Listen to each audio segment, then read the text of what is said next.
everybody, it's 420, and that's a special day. But it's broken this year because the Easter Bunny ran around trying to shit out a bunch of eggs for children, and all he found was white painted rocks. Or potatoes. Yeah, I saw like a few things with doing potatoes. Can you imagine? Oh, man. Even kids in the Great Depression didn't have it that bad. No, I think I'd rather go with the rocks. Yeah, totally. At least you can fire them through the window of anybody who gave them to you, right? Oh, but yeah, how's it going? Yeah, I don't know if anybody actually does that. I don't think. Do people still do that? Hunting for eggs in the garden? Oh, God. We used to do it with chocolate eggs. Yeah, because it's cold in the UK, so they don't yeah, yeah. They half frozen. I remember as a kid, it was always candies that were hidden for me, not real eggs. We would paint eggs, but then I think they would just get eaten after or something. I don't remember. Yeah. Yeah, I didn't particularly like boiled eggs back then as a kid anyway, so it's like, I'll paint them, but I'm not going to bloody eat it. Yeah, I think that's about right, too. And looking back on it, I got to say, Mom, you missed a trick here because you could have made some lovely egg salad out of that stuff instead of just, crack it and eat it. But it's got paint on it, you know?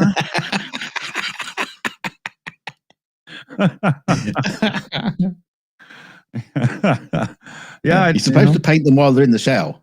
Yeah. Okay. Well, yeah. Well, my mother was known to cook steak into leather. I mean, really, you could take a steak that she made and you could craft a belt out of it. Oh,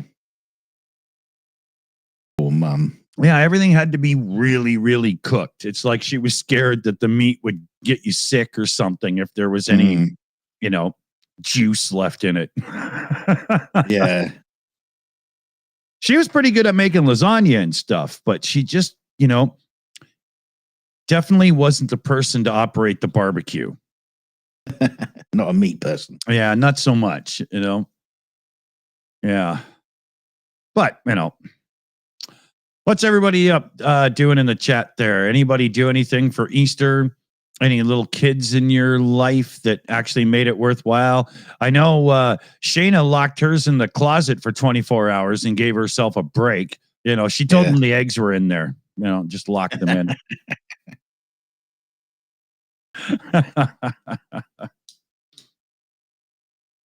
Yeah, no, there was a big thing here yesterday that was fun, but I'm exhausted. I was exhausted at the end of it. Holy. There was a bouncy castle because that means Easter. How many times did you ever go on the bouncy castle? None. They should have at least had like a bouncy crucifix or something. Yeah, that would have been more, right? Hey, kids, you want to get strapped to the bouncy crucifix? Or you could use a crucifix as like a diving board into a little turtle pool or something, Maybe it wasn't a bouncy castle. Maybe you missed the point. Maybe it was a bouncy tomb with a big bouncy rock that covered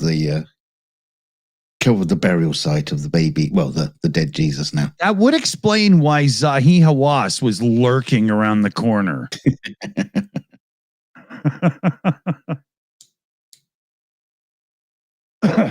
He's got a new one that just came out on Netflix. They're looking for a lost tomb. Got it all downloaded in Plex. Can't wait to see that.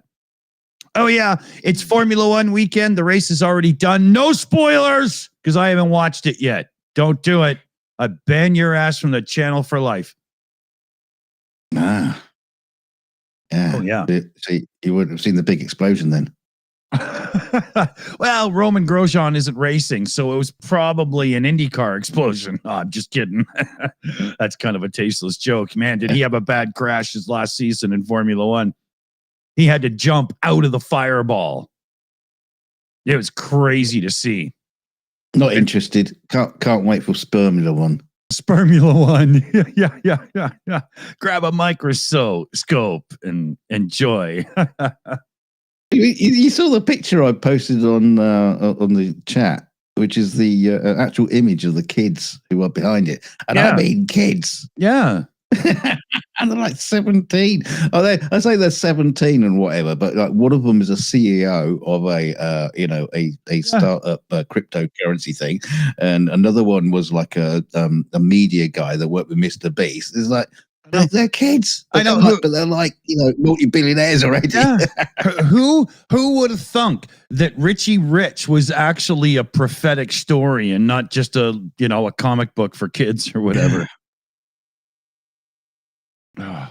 Did you ever see that movie with Macaulay Culkin, the Richie Rich movie? I know of it. I didn't watch it. It's got John Larroquette in it, so that tells you how much they spent on the rest of the cast, right? I don't know who that is. He's too cheap for me to remember. He's the lawyer from Night Court who you hadn't seen on TV in so long that he took the job again in the remake of Night Court. That still doesn't help. Yeah. I don't watch. Yeah. Don't know Night Court. Yeah.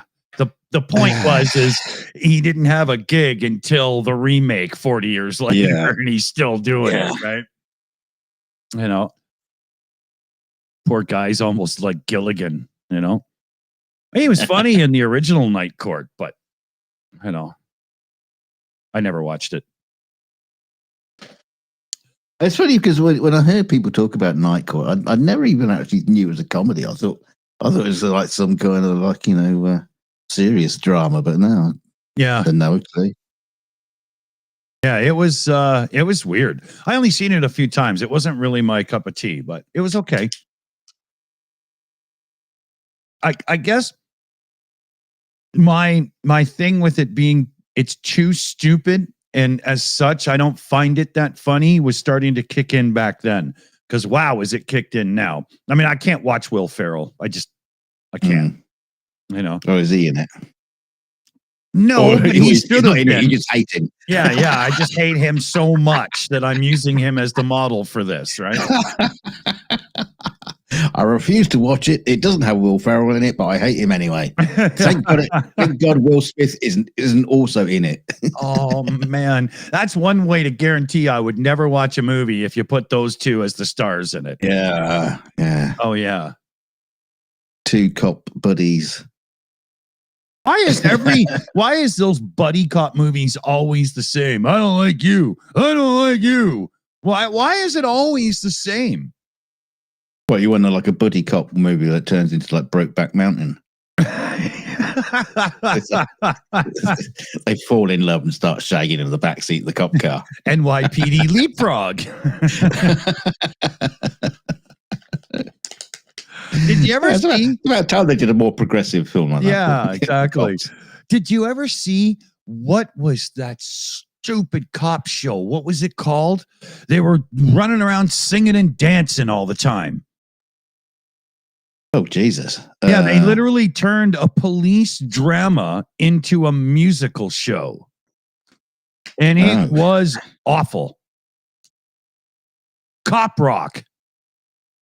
Cop Rock. I shit you not. That's what it's called. I shit you not. It's true. Yeah. I am going to have to look that up. That just sounds too bad to believe. If that's not enough to make you grab your scissors and your stash and queue up another one, I don't know what it is, man. I'm doing it. Yeah. Are you sure you did dream of that one night after you just eaten just a little bit too much cheese? First off, there's no such thing. Second, no. That was called Cop Rock, and it was somebody, whoever the dude that made that show had made some seriously killer TV shows in their day, and then decided that what police dramas need was a musical variant. It's just the dumbest idea. Well, they probably thought Hill Street Blues was a musical, so we'll build off the back of that. Yeah. You got these black guys on the show. Why ain't they singing? This ain't Sha-Na-Na, motherfucker. Oh, dear. Duncan Stewart says, IMDb lists several porn titles of that name. Now that I totally could see that. That's funny. Do they list porn films on IMDb? Yeah. But yeah. Look in the TV category. That's where you know. And you don't mean TV as in transvestite. Yeah. Cop Rock, the Rocky Horror Picture Show years. Stupid.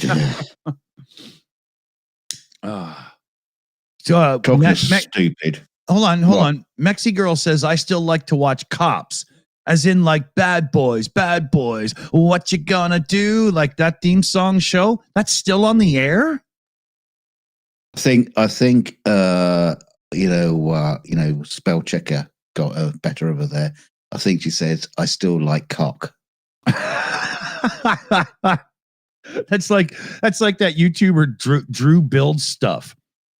He's just be making something out of wood, carpentry or whatever. And every video he'll say, and of course, we got to get it in under the wire. It's time to whip out my cock or some stupid joke like that, right? It's hilarious. You know? Or when he built the shower, he was like, now I can even wash my cock. And then he shows a picture of him rinsing off a tube of cock. Yeah, it's pretty funny. He's a Canadian. So when I found him, he's one of the few people that just build things that I watch. Yeah. I mean, there's only much time in the day, and I'm not going to sit there and watch 13 people make fancy birdhouses and stuff, right? You know? Yeah. Yeah, it's kind of enjoyable watching some of them sometimes, just sitting back. Yeah. It's like, I like watching people building model kits and like super high detailing and stuff like that and airbrushing. So, the sort of stuff I would love to be doing, but I just can't be. So I might rather watch it. I can watch it in 30 minutes instead of spending like 4 weeks making it. Yeah, that's the funny part, right? You know, and then I don't have to put it somewhere afterwards. Yeah, especially out of the way, so the rest of the household doesn't break it. It's like my son was, really into model building. He still is, but he was like, why do you keep buying these fucking huge models? There was like a 32 1/32 scale model of a Lancaster bomber that you could buy. So you could imagine it's fucking enormous. It's like 4 feet wingspan or something. It's a great model and all, but where the fuck are we gonna put it once you built it? Yeah. Do you put tires on it and use it as a travel trailer, like a caravan? You'd have to park it outside on the front lawn. Yeah. The Sinclair C5 I'm restoring is smaller, kid. What the hell?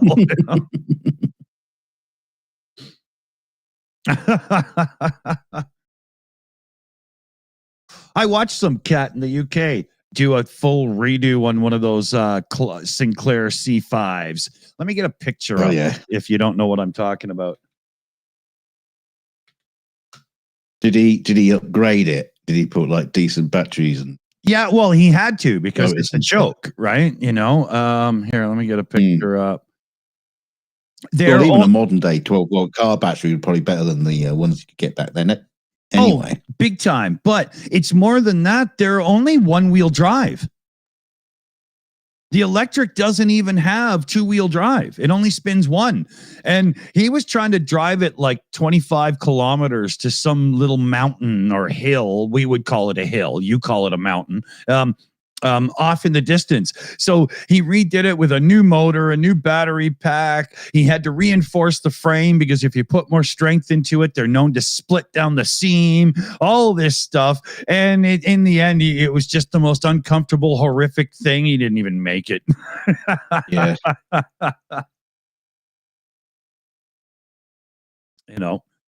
Those are funny. To be honest, I would love to get my hands on one to turn it into something fun. I would love to do that.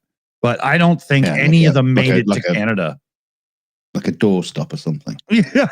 No. I would make it move. Except I would, transfer the steering up to where it should be instead of under your legs and a few things. Right. I'd redo it so it has suspension and stuff, like a complete custom frame and everything, and just use that body so it has that neat look, right? Right. Turned into a monster C5. Yeah. Canadian military and the vet. I only have a couple of gray hairs at this point. I got quite a few here, but not gray hair, gray scruff. He's having a go at your hair. Yeah. He's having a go at his hair now. It's always time for a Monty Python joke. It's a good job you can't see my hair because it's probably all grey. That's what I put about the story from the 42 show with the airplane and a rabbit. That's what I put in a very Monty Python like story about a plane being diverted. And I couldn't figure out what to say for a second on that one.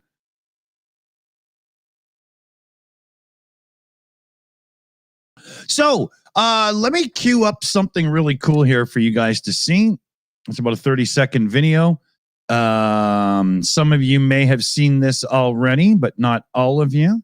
And I think it is just so shills-tastic that we have to show it again. Okay. And probably about there would be good. Here we go. You know what? I'm going to zoom this in and everything just so you can get an unbelievably cool view. Here we go. Дякуємо Car4 Ukraine та Бандеромобіль за організацію збору та підготовку авто. Дякую спільнотам TheShills, а також ATP Geopolitics за підтримку у зборах і самому Діку та Джонатану за активну підтримку. Слава Україні! Героям слава! За рідну неньку! Постріл!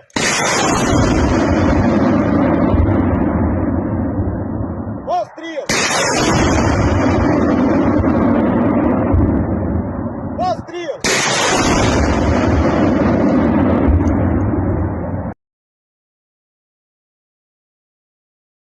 That's why we call it the Boom Boom Fund. Let's get another one of them. I love it. It'd be quite funny, but also not funny if you fire the rocket and it just tips the entire truck forward and over.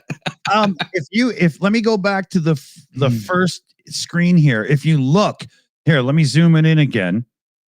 There is massive modifications to the back of that truck. Look at that big structure that comes down into the ground.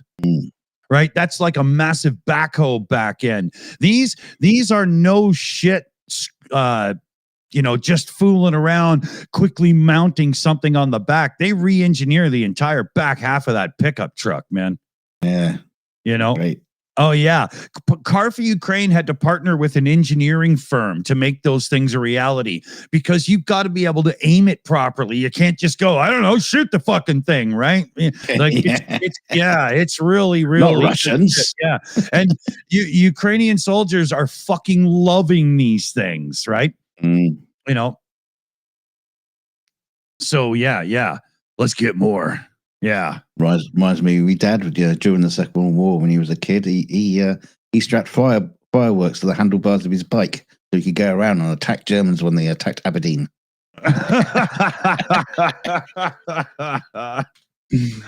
Same kind of technology, Yeah. The Ukraine mission. Britain, Ukraine's in the live chat there.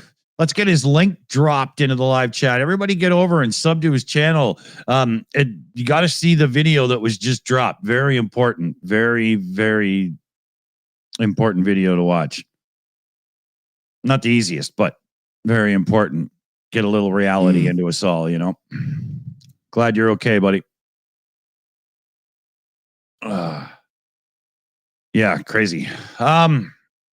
Holy man. When it comes to being in the hellfire moment of the Russian invasion of Ukraine, Britain, Ukraine there, the Ukraine mission. Oh, Jesus, man. I'm so glad you're still with us because, man, is this guy always in the middle of hell. I'm not kidding. Holy. Right. Well, I got the video link dropped. Yeah, cool. Yeah, get over there and sub and check this out. What else is going on in the world right now, eh? In the world? Well, I haven't peeked out from the blankets to have a look. It's probably for the best, to be honest. Yeah, let's see what fucking hell he's done already today. Ugh. Yeah. When I say you know who we're talking about. Yeah. There's only what you only have to say him. Yeah. And you know who you're talking about. Yeah. Him. Here, there was a good pick here that I haven't got to use yet. I was going to change to this one and then I totally forgot, but this was going to be the second thumbnail for this show. What the hell happened? Is my trackpad dead? Oh shit. I can't size it up. My trackpad's dead. Here. I hate having to do it that way, you know? But yeah, that was going to be the other version of the thumbnail. We'll put up an Easter clip with it or something, you know? He looks too jolly. I don't like it because even when he's happy, he's got a grumpy face. Yeah, but think about the picture. He's like, I can afford eggs and you can't, bitches, you know? I think he's rubbing it in their face, you know? I think they're JD Vance's bollocks. He doesn't have to pay for those. He gets that for free.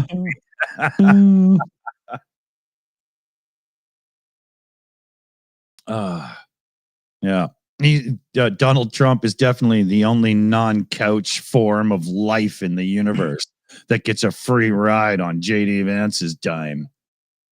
Oh, did you hear there's a planet that they think they've found like know, decent confirmation of signs of life. Yeah, of course it's never like they never actually like zoom in and see like a duck swimming in a lake. Yeah. It's just like shit. The molecules are found in the atmosphere, but it's saying They're talking about like cyanobacteria, blue-green algae type residuals of life. That kind of And it's 125 million light years away. So but probably already be there in a week. Yeah. Already Trump has put tariffs on it. Yeah. Well, he's threatened to annex them, and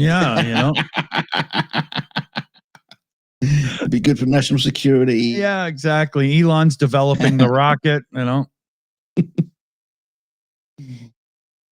Wouldn't that be great if that administration was actually that stupid and Elon was going to captain the ship that was going to take us there so that we could, I don't know, bring them Christianity or X? Yeah, I'd love him to do it. Yeah, piss off. Exactly. I'll be there standing with a hanky, waving bye-bye.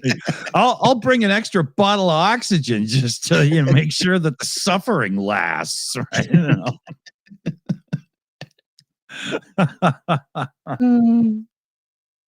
You ever see that episode? I know you haven't, but everybody watching here, you ever see that episode of South Park where the guys at the aquarium place, Sealand or whatever it was, convinced the kids that the whales can actually speak and the whole bit, and the kids end up getting the whale on a rocket that's going to the moon. And then at the end of the episode, there's just this dead whale laying on the moon. that would be the ultimate end for Elon, just to have him shot to Mars so he could just walk out of the capsule and go and drop. That would be great. Do you think we could fundraise for that? I'm not sure that would work. It's like the end of Don't Look Up when the president and the cronies, the rich gits, land on this brand new planet that's full of life. And it's like this animal just like eats her, and the Musk guy kind of goes, "Oh, so that's what a Garuntaruk is." I've always known you'd be going to be killed by a Garuntaruk. What's one of them? I don't know. Yeah. That was a great part of the movie. Yeah, that was a really good movie. Yeah. Oh, I watched a movie the other day that was totally worth watching that flew under my radar. I found it by going through my pirate site and just in the sci-fi category. Yeah. It's called Time Trap. Okay. Now, it's a little bit lower budget although some of the effects are, a tad iffy if you want to get all analytic about it. If you're just watching, it's totally fine. It's not like one of those movies where you go, oh, wow, that looked like a video game from like 2000, right? It's not that, And it was really cool because there was enough science in the science fiction.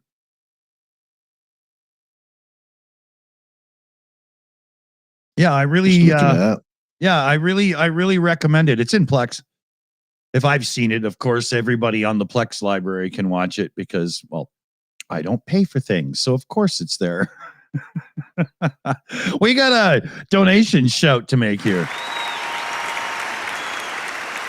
UTV and Ham in the chat there is coming in to double up on a previous one. It's a cool idea.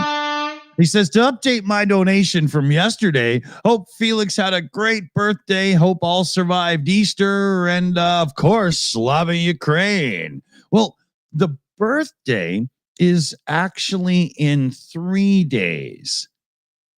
But this year he's visiting family for the birthday. And to give myself a little bit of time because of the long weekend and shopping and stuff and whatnot, we're doing his birthday when he comes back. So it's still a little bit yet. Because some people have sent donations and stuff for his birthday. And when he comes back from the little visit with mom and grandma to do his little birthday getaway, I will get him on the show with me for a couple minutes to say hi to everybody and stuff. That'll be pretty cool. We'll do it in the beginning of the show because then I can close this up and have a smoke. I can't bring them in when it's all nasty, right? Yeah. Not happening. You can get a safe space. Yeah, exactly. But hey, Ham, thank you very much. Very cool. Very cool. Yeah, the girl sent him up this shirt, and it's just beautiful collared shirt. It's full linen, like a real class act shirt, and it's got embroidered Mandalorian and Grogu on it. It's really cool. Oh, yeah. Felix is going to be wearing that on his birthday on Tuesday when he goes to see his youth group, his friends, and has his little birthday party with them, which will be cool. I was doing the washing the other day. Go through all the socks and everything. Get all the socks, everybody's socks washed. Yeah, and I've got 2 sets of socks that I got for Christmas presents. One of the Star Wars themed ones, which are got little embroidered Yoda or Darth Vader or C-3PO or a Stormtrooper. Yeah, and they got my Star Trek ones. It's got McCoy, Spock, and Kirk on them. and of course you hit that odd sock problem where socks just fucking disappear. So I was matching up. I managed to match up 2 Yodas, 2 Darth Vaders, a Stormtrooper. Ended up going with C-3PO because that's what I found. And I managed to find 2 Spocks and 1 McCoy. There's a McCoy and 2 Kirks are missing. Your life is difficult, man.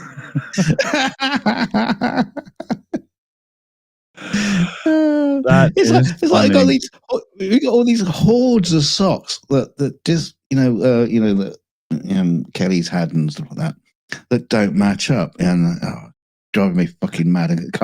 I can't find the others. God knows where they disappeared to. But then I realized there was a thing a couple of Christmases ago. She was buying these pairs of socks, but they come odd. They don't match. so they're what? To the right. So it's like, well, how the fuck am I? She says, well, no, yeah, I know. If you see this little emblem on them, you know that they go together, but then they don't look the same. Well, how the fuck am I supposed to figure that out? How am I supposed to know? I shouldn't put my glasses on to get dressed properly. What the hell's going on? Buying purposely odd socks. Okay, brilliant. Yeah, brilliant start to the regime. How? Oh man. Stop trying to be unique, people. I mean, I had a friend who used to just wear odd socks because he just couldn't be bothered, matching them up. And of course, it was like it was a thing, He was right. He was famous for his things, and that was one of them. But yeah, this just making my life difficult by starting off with odd socks. This is not fair. Lynette, I think it was, had said, "Hey, it'll be cool to see him. You talk about him all the time, or something, talking about my son there." Well, here, that's him right exist. There. Yeah, we promise. Yeah. That's a picture of him showing off a shirt that Mexi girl in the chat sent him up, and that's him all happy because that's his Explorer shirt, and it makes him look like Alejandro Gutierrez, which is a character from the Dora the Explorer live action movie, played by Eugenio Derbez, a Mexican actor that he loves. Yeah. So there you go. Felix. You probably run down now. I heard me. What are you talking about?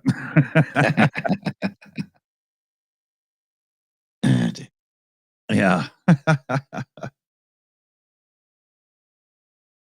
It's funny. You point a camera at him and you say geez, and he'll do this ridiculous over grin from hell. And you're like, calm down. It's funny, man. Wait till they get a load of me. Yeah.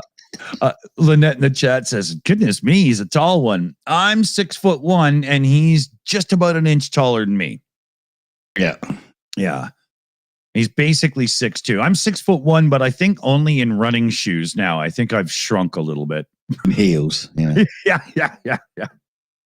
Yeah.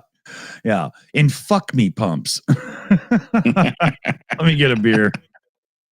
You need to have some seriously good fuck me pumps for me to want to fuck you.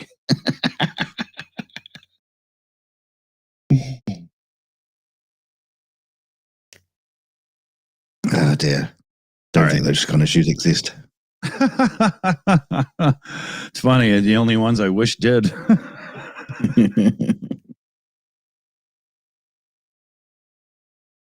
Oh man, I tell you, beers are going down quick tonight. It's not looking good for the home team. I'll be lucky to stay up long enough just to watch the damn race after. Should probably roll a joint and slow down. I got some really good stuff here. I'll show you. It's just absolutely lovely. If you're somebody who podcasts and you're wondering why my camera didn't go all freaky, zoomy, and focusy when I did that, it's simple. Always hard focus your camera with the software or whatever so that you can like put your hands up and it doesn't go, oh, what the fuck's going on? Never leave your camera normal. I learned that the hard way watching one of our videos back. I was like, oh my God, I can't stand when that happens. It's driving me crazy. I see people doing recorded videos and they still just have trouble with it. I know. I can't believe it. You leave it in? I know. I can't believe that. It drives me crazy. As soon as I see that, I'm like, oh, fuck that. I can't watch this. Makes me feel like I'm on like an unstable boat, just all quoozy. You know that thing that happens if you're out on a boat for like 10 hours, just, getting wasted, having fun with friends or whatever. And you finally get to shore and you're a little wobbly because your equilibrium's used to the boat now and you're a little wobbly. And it takes you a couple hours for that to go away sometimes until you're really used to it. Like my uncles that used to fish lobsters in the Maritimes, I'm sure they got over that. But for somebody who lives like on a houseboat and just is on the boat all weekend and then hits dry land to go shopping and stuff, do they just have that effect? Like, oh God, like how does that work? Or is a houseboat so stable you don't really get that feeling, especially if it's on a lake versus, That's why you drink rum. That's why sailors drink rum. So the legs are already wobbly, so it doesn't matter. Oh, Whether you're on land or sea, your legs are already wobbling around all over the place. I thought rum was to make rancid meat taste better. Those make the rancid water drinkable. Yeah.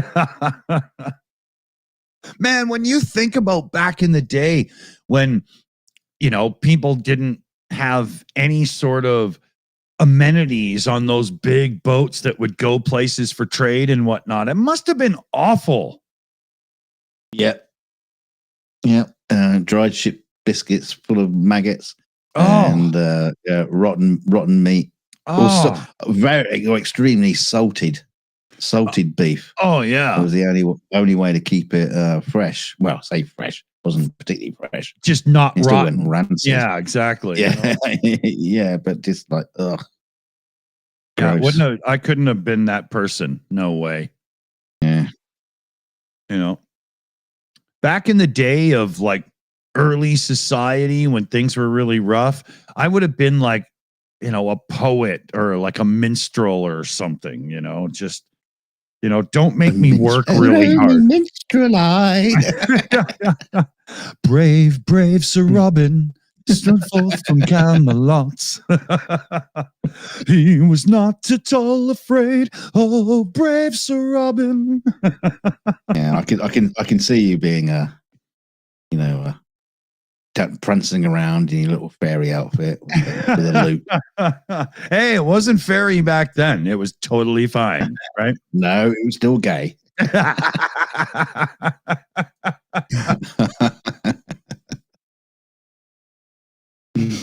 He was not at all afraid to be killed in nasty ways. What was the one? Or to have his eyes gouged out and his elbows broken. That's enough singing for now, lads.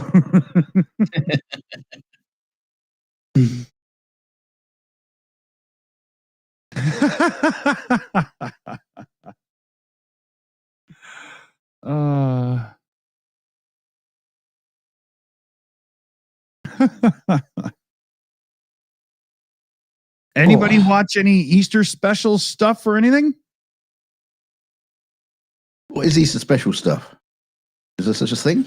Yeah, there's the Easter Beagle, Charlie Brown. Okay. There's, I don't know. You guys on the Atlantic seem to take these things a lot more seriously than we do. I don't think anybody really bothers that much. Well, we're the God Squad. You guys ejected, right? So of course, yeah, right. That's what it comes down to. The whole idea the of pilgrims. Well, Easter was turned into a thing for kids. 1, for indoctrination, and 2, for commercialization. Selling. Yeah, exactly. Yeah. Right. Yeah, but like I say, Easter, Halloween, a lot of things you guys on that side of the Atlantic take, you go into it a lot more heavily than we do. It's commercialization. We're dumb enough to listen to our children and go, fine, here, I'll buy it for you. Shut up. Right.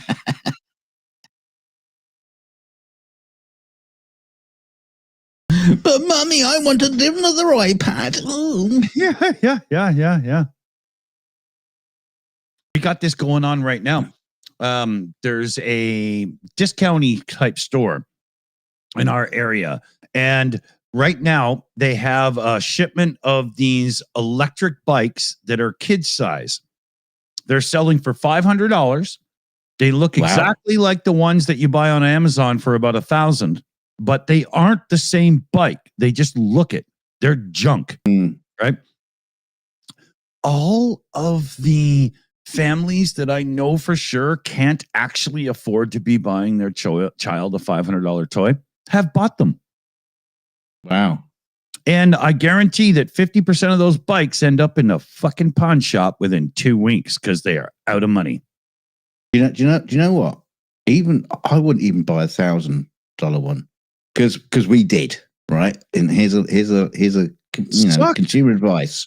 Consumer advice for everybody. We spent like about £1,200 for Cameron's electric bike from a well-known store called Halfords. And after about 6 months, the battery gave up. The battery failed. Yeah. So we had to take it back and get a replacement battery. It took them 3 months to get a replacement battery because they couldn't do it. And then the actual motor hub gave up another 6 months later, and we took that back and they replaced that. Took them ages to do it. And they complained that there was a little bit of rust on the bike, and if we brought it back again with any bit of rust, they won't fix it anymore. It's just a bike. Bikes get rust on them. You can't help it. It's the name of the game. Yeah. Now the thing is, but that's just the way. They've got so many warranties coming at them, thick and fast warranty claims. They're just like, holy God, we've got to stem the flow somehow. We're not making any money now, right? Yeah, and we paid for the extra warranty. So, but then we found out later that only covers the electronics for 2 years, not the 3 years that you thought you were getting. Yes. Anyway, right. So the battery a few months ago started to act up again. As this is a brand new battery, started to act up, and luckily we managed to get reset it, so it fixed itself. But it was still that thought, oh, it's going to fuck up. Yeah. Now what happens? What happens? Now they can't get any replacement batteries because they no longer make those batteries anymore. Right. So if the battery dies, we're fucked. Unless we pay a fortune to someone, to build a new battery, that will fit on it. If the electrics go, we're fucked. And as far as a bike is concerned, it doesn't function as a bicycle. Right. It only works as an electric bike. Yeah. And so it's guaranteed for 3 years. Ago, we've got a 3-year guarantee on it. But after that, if anything just goes wrong with it, it's in the bin. It's game over. Exactly. It's refill. Yeah, it's landfill. Yeah, and it's totally useless. Whereas we could have spent 1,200 quid on an amazing manual bike, and it'll work for years. Exactly. Yeah, it will work forever. That's the thing I didn't understand with these few families that I know buying these kids these electric bikes. They're so bulky and heavy that they're almost unpedalable, and they're kids. Why the fuck why aren't they pedaling their bikes? They don't need. That's what kids do on bikes. They don't need Jerry cruisers and wheelchairs. They're fucking kids, man. Fuck. Yeah. And these things. I'm a fucking BMX. Yeah. Exactly. Right. I couldn't believe it. That's not what I would do. That's for damn sure. No way. Yeah, no. I would say to anyone, if you're thinking about buying an electric bike, just don't. I mean, you can buy like a small scooter, a petrol scooter for not much more. I know, and it's kind of giving you all the advantages that you think you're getting from an electric bike. It's just not worth it. Get yourself a used Honda Cub because it will run forever as long as you take care of the damn thing. Yeah. But if it does go wrong, it's that sort of thing that if it goes wrong, we know how to fix it, and we can fix it. It's not a big deal. It's not electric bike. Well, we've lost the technology. Yeah, but the thing with these electric bikes too is just build the damn battery out of 1650 cells or something that we could simply buy off the shelf and repair, or some dude in town can open up a shop repairing them. Stop with the proprietary bullshit. Yeah. That's the problem. Yeah, because the battery case that Cameron's bike is, you can't even take it apart. I think it's like glued together or something. Of course, I couldn't find. I tried to take his old one apart to see, if I could see what's wrong with it, or maybe fix it, because I saw some, videos about it. But everybody else's batteries on their bikes, they could take them apart by unscrewing bits, and the case came apart. Yeah, this thing didn't have any screws. No, it's like, well, how do you pull it apart? And you try to get in there with the wedges to try to, crack it open. I couldn't do it. And then think back, like I remember I started riding on a Honda Mini Trail 50 when I was like, 4 years old, right? By the time I was like 7, I had the Honda 110 three-wheeler. And my father and I, as a cool thing to do to learn about stuff and whatnot, ripped the cylinder head off, and we put on one that was a bit bigger, put on a slightly oversized piston, a little bit higher compression ratio, and made that thing rock. You ain't doing that to this electric stuff, right? But if they would use open source like parts, you fucking damn well could. Yeah. Right. And that's the thing that drives you nuts about this. And I don't understand the thinking here, because if one company was to come out with a bike that's actually serviceable in this electronic thing and just use standard off the shelf type controllers and parts that could be replaced and modified and stuff and whatnot, all kinds of YouTubers and social media influencers would jump on the bandwagon and praise your new product, and you would take the market by storm. Yeah, it's a bit like Linus's love affair with that laptop company that make everything modular. Framework. He kind of like fell out. Yeah, he kind of like fell out of love with them because of something or other. I can't remember what it was, but the concept he still liked the idea of, and actually, that is the. He still got his investment in and stuff. Oh yeah. You know, and they recently brought out a desktop computer, and there's talk of a printer and whatnot. Like, that company is actually rocking. I like Framework very much. Okay. Yeah, very much. I'm a huge fan of them. And in the future, when this Mac Studio that I'm running runs its course, if Apple's vampire-like policies get worse and there's no way I'm going back to Microsoft, a Framework desktop with a Linux operating system might be an option. You know, but if I was going to go PC, I'm sure I'd just build my own, because I've probably built 1,000 computers in my life for people and stuff, you know? Yeah. I just can't. There's a few advantages to this new Apple Silicon. I won't get into it because it's such an Apple versus Microsoft. And there's always somebody in the chat that has to go, oh, you use Apple? Or somebody else goes, oh, you're defending Microsoft. It's like, holy fuck, guys. At this point, computers are computers. It really doesn't fucking matter. You know, somebody will say, oh, the Apple tax, blah, blah, blah. Well, my Apple Studio was 10 months old when I bought it for $3,200. I've already gotten about a year and a half out of it. I'll get another 3 years out of it before I have to really upgrade. And when you factor that money in against, a PC, 5 years in a PC's life, and you would be dying for some GPU upgrades and stuff. There's pros and cons to both sides, right? Like, talk to somebody in the AI world. For $10,000, you can get the new Mac Studio Ultra with 512 gigs of RAM. And that RAM is unified memory that can be used by the GPU. For AI models and stuff, 512 gigs of RAM that can be video RAM is so worth $10,000. Look on the PC side. To get 512 gigs of video RAM to hold that massive AI model for doing, live AI stuff for real time or whatever, that would cost you a fortune.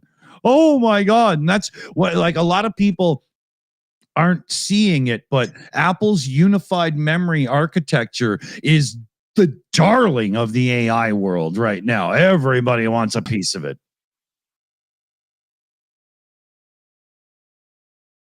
Yeah. Like Carpazian in the chat. He's a massive AI guy, right? He's the AI alchemist. He does all our thumbnails and pictures and stuff these days, pretty much. And he's an Apple hater for sure, but $10,000 for a computer that can give you 512 gigs of video RAM to play with for AI. There is no better deal in the world. Nothing can touch that. Well, that's the thing about graphics overall. Like decent graphic cards on a PC these days is like phenomenal. And I know Apple aren't really doing that. They're doing their own kind of graphic-y thing in the background there. But just the price comparison between I mean, it is apples and oranges at this point. When you're comparing buying an Apple or a PC with a decent graphics card, God, you got to pay a lot of money for a decent graphics card. Yeah, the idea Jesus. of the Apple tax has really faded if you're building a real PC, because what are you going to pay? $3,500 for a 5090 to get 32 gigs of VRAM? I mean, fuck. I got a 64 meg RAM Mac Studio. So on any given day of the week, I've got more video RAM than anyone with a 5090. Right. Yeah. And mine's an M1. It's already like 3 years old or whatever, you know? Yeah, it's shit. don't even know why you're still using it. Yeah. No, I'm too old. I bought my son. I bought my son a Mac Mini the other day because he's been doing some music stuff and he just wants to use Logic Pro in the background. And so I bought him a Mac Mini, but an old Intel one. You know, one of the good ones. You know, so it's not too old, but it was like 300 quid, I think, for a top of the end line. They had a Intel one at the time. They had a Core i9 Mac Studio server for a while, right? That was a badass Intel little computer, man. Yeah, but anyway, you know, I just bought this little thing for him so he can run Logic Pro. He prefers Logic over all the other doors you can get for PCs. He's got a decent enough PC, but it's like, you know, 300 quid for a little old Mac Mini. It's not bad. It will do the job.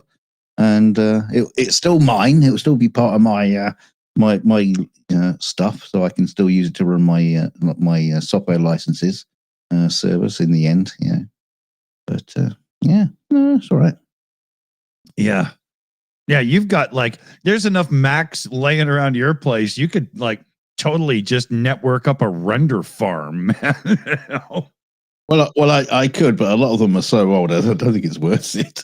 My new one would render all the frames faster than the others would render the frames individually. It's just no point. Yeah. You know, that's another thing. We used to have that on the render farm at the old VFX company we had. You had that sort of mentality. It's like, well, any processor is running is good. Yeah. But when you're when you got 6 computers on the farm that still haven't rendered the one frame that they're doing, while all the others have finished. Yeah. And it's in there, and it's just like, no, it doesn't help. You know, it's just get them out of the system. It'd be faster if it wasn't on the system. Yeah, there was a time when your main computer was a dual core at 2 gigahertz and you had a single core 500. That was still worth it. But not in this day and age, not even close, right? Oh, man. Oh, I got to get new cups for my earphones. They're starting to get creaky. The vinyl bullshit is starting to get a bit old. I can hear it. You keep telling us about it. Okay? Get on with it. You keep telling us about that. Get on with it. Yeah, I'm going to order some really good ones. And I mean, really good ones are only like $30 or whatever, right? Well, maybe you just need better ears. You know, plushy ones. Fat ears. Fatten up your ears. If I could get less tinnitus-y ones, I would do that. I don't remember what quiet sounds like because I haven't heard it in years. You know, It's never quiet to me unless I'm asleep. And I don't remember that. Can you get an ear transplant? Oh, I don't need to be too hard, you know? Yeah, but what if dig the old one out, put a new one in? But what if the plastic surgeon ended up giving you the Ferengi look or something, you know? Yeah. Maybe just like babies' ears or something. We got this one off an old rock musician who died in a horrendous accident when his amp blew up in front of him. Oh no! These are worse. Yeah. Pardon? Yeah, Pardon? Exactly. Yeah. I wanted to show this before we left that whole electric bike thing. I forgot. You see this one here, the Hubless bike? This cool. Was, I don't know, 10 years ago or something on crowdfunding. you know, one of those, what are they called? Crowdfunding. Yeah, you know, one of those sites where everybody can like pre-buy them or whatever. What's the big one called? Yeah. Anyway, and it took years for them to deliver it, and a few people that are, you know, I've seen the video. I've seen the top right, it says Death Trap. I've seen that one. Yeah. The guy, there's a couple of guys that have ripped them apart and, you know, dug into the technology, and these things were god awful. See, the thing is, this is the problem. The whole hubless wheel thing is very, very, very cool, but why? Yeah, why do we need that? I mean, it's almost like, oh, that's a technological problem. I'm going to solve that, and I'm going to make it work. But what was wrong with the old way of doing it? You haven't actually. Well, it's like the old adage, reinventing the wheel. Yeah, that's exactly what they did. Yeah. And if you look at the bike closely, so here, let me see if I can get one of these pictures up proper. Here we go. Again, this is one of those. It's an electric bike, but you can actually use it as a normal bike, but they're almost unrideable as a normal bike. The one guy that I watched, there's no clutch mechanism to disengage the electric motor when you're pedaling. So you're always pedaling against the resistance of it. Yeah. It's generating electricity that's going nowhere. No, not even generating. Not even. There's nothing like that at all. But also, look at this bike and tell me what it's missing. A cute chick? No. Two things. Number one, those tires are airless. Mm-hmm. And number two, there is zero suspension on that bike in any way. It is the roughest ride anybody's ever felt on a bicycle. Now, you can have a bicycle without suspension and it's still decent, even though you feel the bumps and stuff, because you got air in the tires. Yeah. Right? You know, the air in are they solid, or are they like sponge? They're supposed to flex. Well, they're supposed to flex, but they're kind of like the plastic that was you used for an Apple II or something, and not really, you know. I can imagine it's the sort of thing that if you need to replace the tires, it's not the sort of thing you can just go down to your regular bike shop and just like, can we get some? And then you go, oh, actually, how do I get it around the mechanism? The mechanism is all built around it. You got to take the entire thing apart. There's nothing you can do, and the thing. Whereas on a normal bike, you just unbolt the wheel at the hub. Yeah, take it off. If you take that thing apart, all the bearings, it's so poorly made. Oh wow. Yeah. Anyway, I wanted to finish with that one because beware somebody bearing gifts from the future, right? Yeah. Yeah, I mean, that's the thing. It looks futuristic. What's that? There is a thing. I don't know. You tell me. Trying to. There's a thing. Stop slacking. Okay, hold on a second here. Get on with it. Yes, I feel up. Get on with it. So what you need to do is fit one of those things on my computer, which is a big punch glove, and then it just comes out of my screen. Thunk. Shut up. See, now that you have nothing more to say, I'm going to go get a beer. I'm just going to shut up now. Oh no, you can't do that. I'm going to shut up. I'm going to sit here in silence, wait for you to come back. You know what's going to happen? He's going to come back and say, I can't remember what I was going to talk about now. I knew I'd catch you on that one. So, right, God. So there's this thing that was proposed as a new rule within the EU, but quickly backtracked. But it's going to be coming. And what they proposed was, now at first I lost my shit when I heard this, because with this whole march to electric cars that I still don't think I fully agree with. They work great in some situations for sure, but I think hydrogen fuel cells was a better thing to be really pushing towards. But with these massive, heavy electric cars, lightweight manufacturing is an absolute must to try to keep the weight down because it's getting out of hand. Modern cars are so big and heavy, and how are you supposed to have a fuel efficient vehicle when it weighs 6,000 pounds, right? Even if the fuel is electricity, it doesn't matter. You're still lugging that weight around. But yeah, the EU is proposing a complete and utter ban on carbon fiber being used in the manufacture of automobiles. And carbon fiber by far is the strongest and lightest way to make a car. So at first, why? Right. So at first I was like, what the hell? This can't be real, because what we need is everybody making carbon fiber cars. We need it to be production scale cheap, right? You know, it's not because of that submarine that imploded and going down to the Titanic. It turns out that recycling carbon fiber or even dealing with it is a nightmare because those fine little carbon particles are somewhat akin to asbestos as a cancer-causing agent to the human body, especially the lungs. Good point. Fair point. Right. So at first, carbon fiber came in late 70s, early 80s from aeronautics into automotive through racing, specifically the McLaren Formula One team. And then it spread a few others.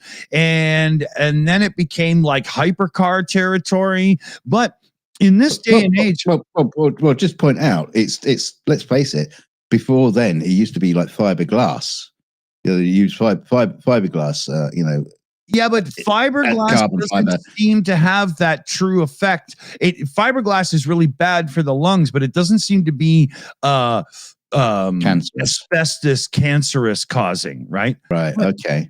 Right. But let me show you here. Even the BMW i3, that little BMW electric car, has a carbon fiber tub to keep it lighter. Right. And so what now the proposal that was put in front of the EU to start phasing out carbon fiber ASAP was instantly stopped, and it's not so much a big deal now, but that it was already proposed means people are really concerned, and it's becoming a topic in the background. And I wouldn't doubt that very soon there's going to be industry standards on how carbon fiber is made and laid out so that the fiber strands are longer and easier to recycle with some kind of shredding and stuff, but it's coming. But I hope this doesn't slow down carbon fiber adoption, because in my view of the world, the automotive sector is lagging big time in not adopting more carbon fiber. And the reason they're not doing it is they have to completely change their manufacturing structure and stuff. But sorry, you guys post your profits in the billions of dollars. You're not getting any tears from me, bitches. Get with it. The cars are so heavy. I don't get it, you know? It's so inefficient to have these massive heavy vehicles. Doesn't matter what's powering them. I mean, carbon fiber was like the magic material, wasn't it? Yeah. Right? You know, I mean, just watch like Formula One or an IndyCar race, the open cockpit single-seater cars, and watch one of those vicious crashes where the car just bounces off the wall at 180 miles an hour and it flips over and stuff, and it comes to a rest and the driver just gets out. Wouldn't you like your personal car to be that freaking strong? Well, it could be if it just had a carbon fiber tub. You know, I'm shocked that the industry hasn't gotten on that more. But now that there's this whole, oh, wow, it's really nasty for people thing. Well, we don't need carbon fiber cars disintegrating in people's backyards in 40 years, do we? Right. So I get it. I get it. I had no idea that was going on. Right. I invented a thing which was a carbon fiber foam. Like the kind of the yellow foam, biscuit foam stuff. You can just like spray in gaps and shit like that. Okay. Yeah. Yeah, I made a formula up. Just in like paper cups and shit. And As one does. Yeah. As one does in inventing shit in the shed. But it was carbon fiber biscuit foam. So it foamed up and became like brick solid and shit hard and light. It was amazing. It was like this petrified bear shit. It's like brilliant. This is a great invention. How do I get it to the world? Because it would be worth a fortune. Imagine just like spraying in the back of a bumper or something that's got like damage, and you spray this thing in it. And it's just carbon fiber, and it's really GVR tough. was still in existence. This is how they'd make their new bodies. They just spray them on it. Yeah. Well, I was thinking you could build guitars out of it. And, all kinds of stuff. But didn't know what to do with it. Yeah. I kept the brick for a long, long time, thinking, this is amazing. Yeah, it's brilliant. But like Michael Faraday kept his glass brick. Right. Michael Faraday, the guy, the electric motor, all kinds of inventions, right? Blah, blah. Faraday, after he invented the electric motor and one other thing, the guy that he was technically still apprenticing for sent him off to figure out how to make glass to beat the Bavarians, because in his day, the Bavarians had it locked down on like glass for telescopes and things like that, optics. And he struggled for, I think it was 4 years or something, and he couldn't make heads or tails of it. But so he kept this one glass brick as a souvenir of this failure, as a reminder. And then a bunch of years later, when he was doing some experiments on light, I think it was, but it could have been a radiation, I can't really remember offhand, that glass brick came in handy for the experiment he was doing. Yeah, it's really funny. Faraday was amazing, man. Holy, Yeah, but you didn't invent foaming carbon fiber. Well, he might have. It's funny. I kept this sample for ages and ages and ages, and I think I threw it out recently. So it's now in a landfill site. So in millions of years' time, archaeologists are going to dig up this landfill site. They'll just come across this lump of carbon fiber foam and go, "Look at this! Only aliens could possibly have done this. This is not done by human hands." Oh God! You mean we found a material that doesn't exist in history? You saying this concludes the fact that Giorgio Tsoukalos will procreate and have children, because that has to be where it comes from. What do you mean? No, they'll just take him home, and he'll come back in a few years' time, a few more centuries. Yeah, Elvis is not dead. He just went home. Isn't that what's his name? Tommy Lee Jones, right? Yeah. That's one of the few Will Smith movies I can stomach. Because he's only half of the team. Yeah, exactly. You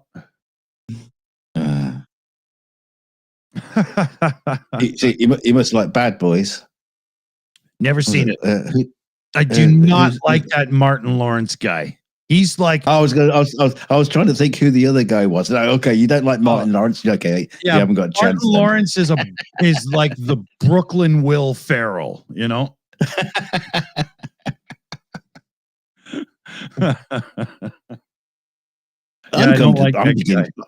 I'm beginning to think you just don't like Americans, or is it people or actors?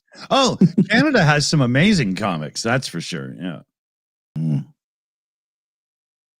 Yeah, I've seen them.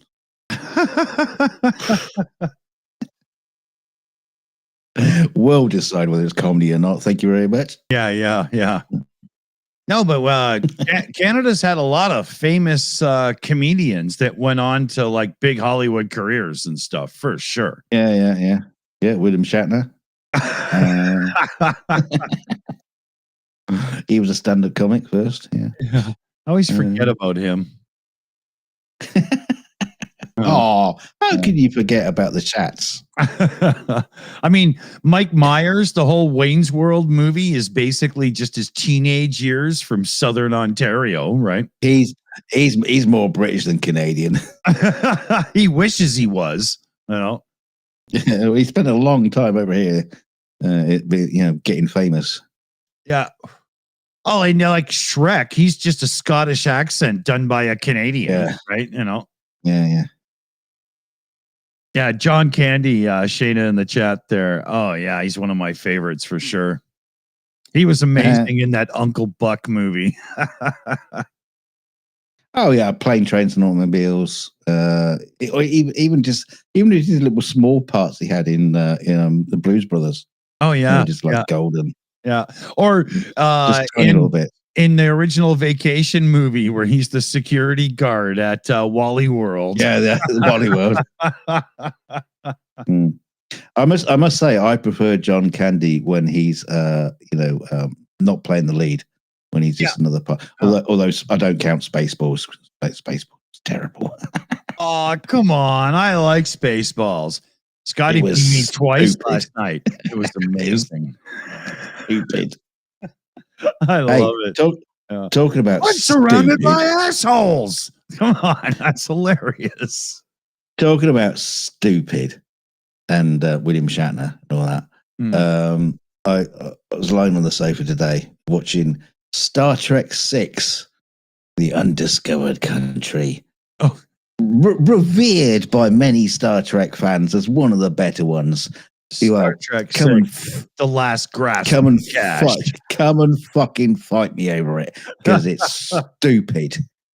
What is that one? That's the one where the Klingon power facility planet blows up at the beginning, and you got Sulu on the Excelsior, and they get caught in the explosion, so the Klingons are now got a problem. They're looking for peace with the Federation, so they send out Kirk in the Enterprise to meet with the Klingon Envoy, and then there's an assassination. Is that blood drops and magnetic boots? Yeah. Is that that one? Okay. Yeah, that's the one. The fucking magnetic boots. That's what I remember from what you're saying. It only, Well, there's this fucking scene in it, right? I mean, there are so many scenes of it just like drive me fucking potty, where they try to, what else happens? Remind me of the actual movie, not just the intro. Well, I'm just getting. Look, they end up going to a prison planet. It was, McCoy and Kirk are on the prison planet. Oh yeah, he fucks a dude that looks like a chick. Yeah. Is it Sting's girlfriend? He always balls the wrong woman, man. Yeah, and she changes into a small girl, which gets a bit problematic. Creepy. Yes, I remember that. Yeah, and Well, anyway, there's a scene, right, where they're looking for the magnetic boots. And you've got that girl from Sex in the City playing the Vulcan. So I'll just call her Sex in the City Vulcan. Sarah Jessica Parker? No, the other one, the one that's always like fucking everybody. Never seen the show. I just know that Ferris Bueller's wife is in it, right? Ferris Bueller has a wife? Yeah, Matthew Broderick is married to Sarah Jessica Parker. Oh, okay, yeah. That's apparently, according to South Park, he likes boiled horse. Anyway, so they're looking for these magnetic boots, and Sex in the City Vulcan they're in the kitchens of the Enterprise, and you got people like big pots, and they're stirring things up because the replicators have stopped working for some fucking reason. I don't know why, but you got all these chefs cooking stuff, and so they're talking about these boots. And Chekhov says, "Oh, why didn't they just vaporize them with their phasers?" And so Sex and the City Vulcan goes to a cabinet in the kitchens, in the galleys, that's full of phasers. And he pulls out a phaser, fires it at a pot that some guy is working on. He's cooking stuff. Yeah. And the thing disappears and the alarms go off, right? Yeah, I remember this And now. it's like, and she goes, well, as you know, if a phaser fires, alarms go off. Why did you have to actually do it? He already knows. Yeah. You didn't have to destroy my supper, bitch. The guy who was working on this thing, he just destroyed the pot. And of course, it's just like sitting there, the dough is sitting there because the pot's been dissolved, and the rest of it hasn't for some reason.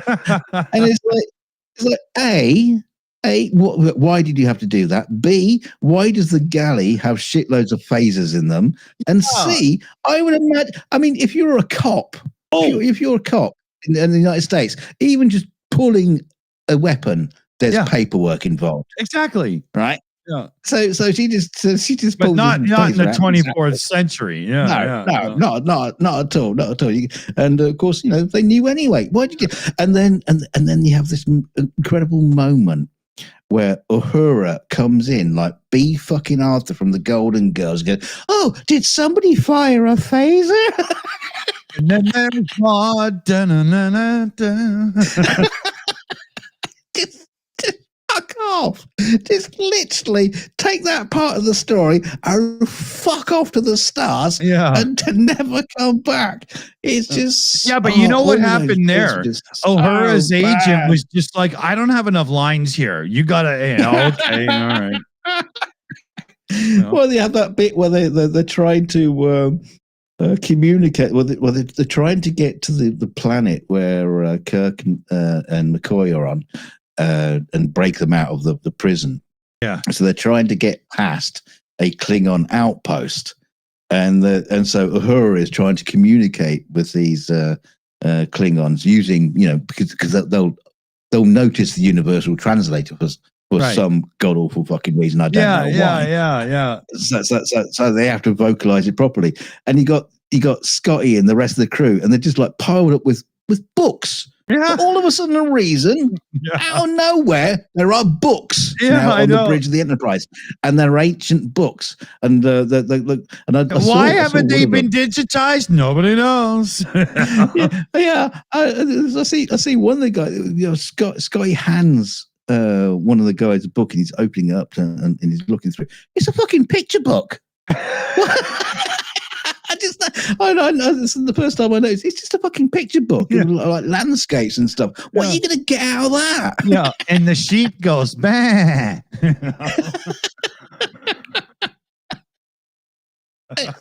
He's just, stop it. Oh, you trying to just got so frustrated with it. That's what happens when people have zero respect for the science in science fiction. It's like, oh, it's fine, we're in space. It doesn't matter, right? Well, I mean, let's face it. This was a Leonard Nimoy movie. Directed? He was. No, he didn't. No, Nicholas Meyer directed it, but he was executive producer and part of the story writing team. Yeah. So this is Leonard Nimoy coming in. Oh, this would be a funny bit, because I made Star Trek 4, The Voyage Home. Yeah, and everybody loved Star Trek 4, The Voyage Home. Oh yeah, it's the best one. Oh yeah, because everybody liked all the funny. Yeah, everybody liked the funny bits. Like, oh, hello, computer. They loved all that. And that stupid scene on the bus with the punk rocker guy, which made no sense. And in case anybody didn't understand why that never made any sense, because nobody knows who a Vulcan is. on that bus. They don't know. They don't know. They don't know about the Vulcan pinch grip that can, like, knock someone out. Yeah. To all intents and purposes, they saw a murder on that bus. Exactly. And they cheer. They applauded it. Yeah. And this wasn't New York. This was San Francisco. But Hollywood has this history of that. Oh my God, 35% of us has died, but the lead actor finally kissed the girl. Yeah, everybody cheers. Like, I just don't see that.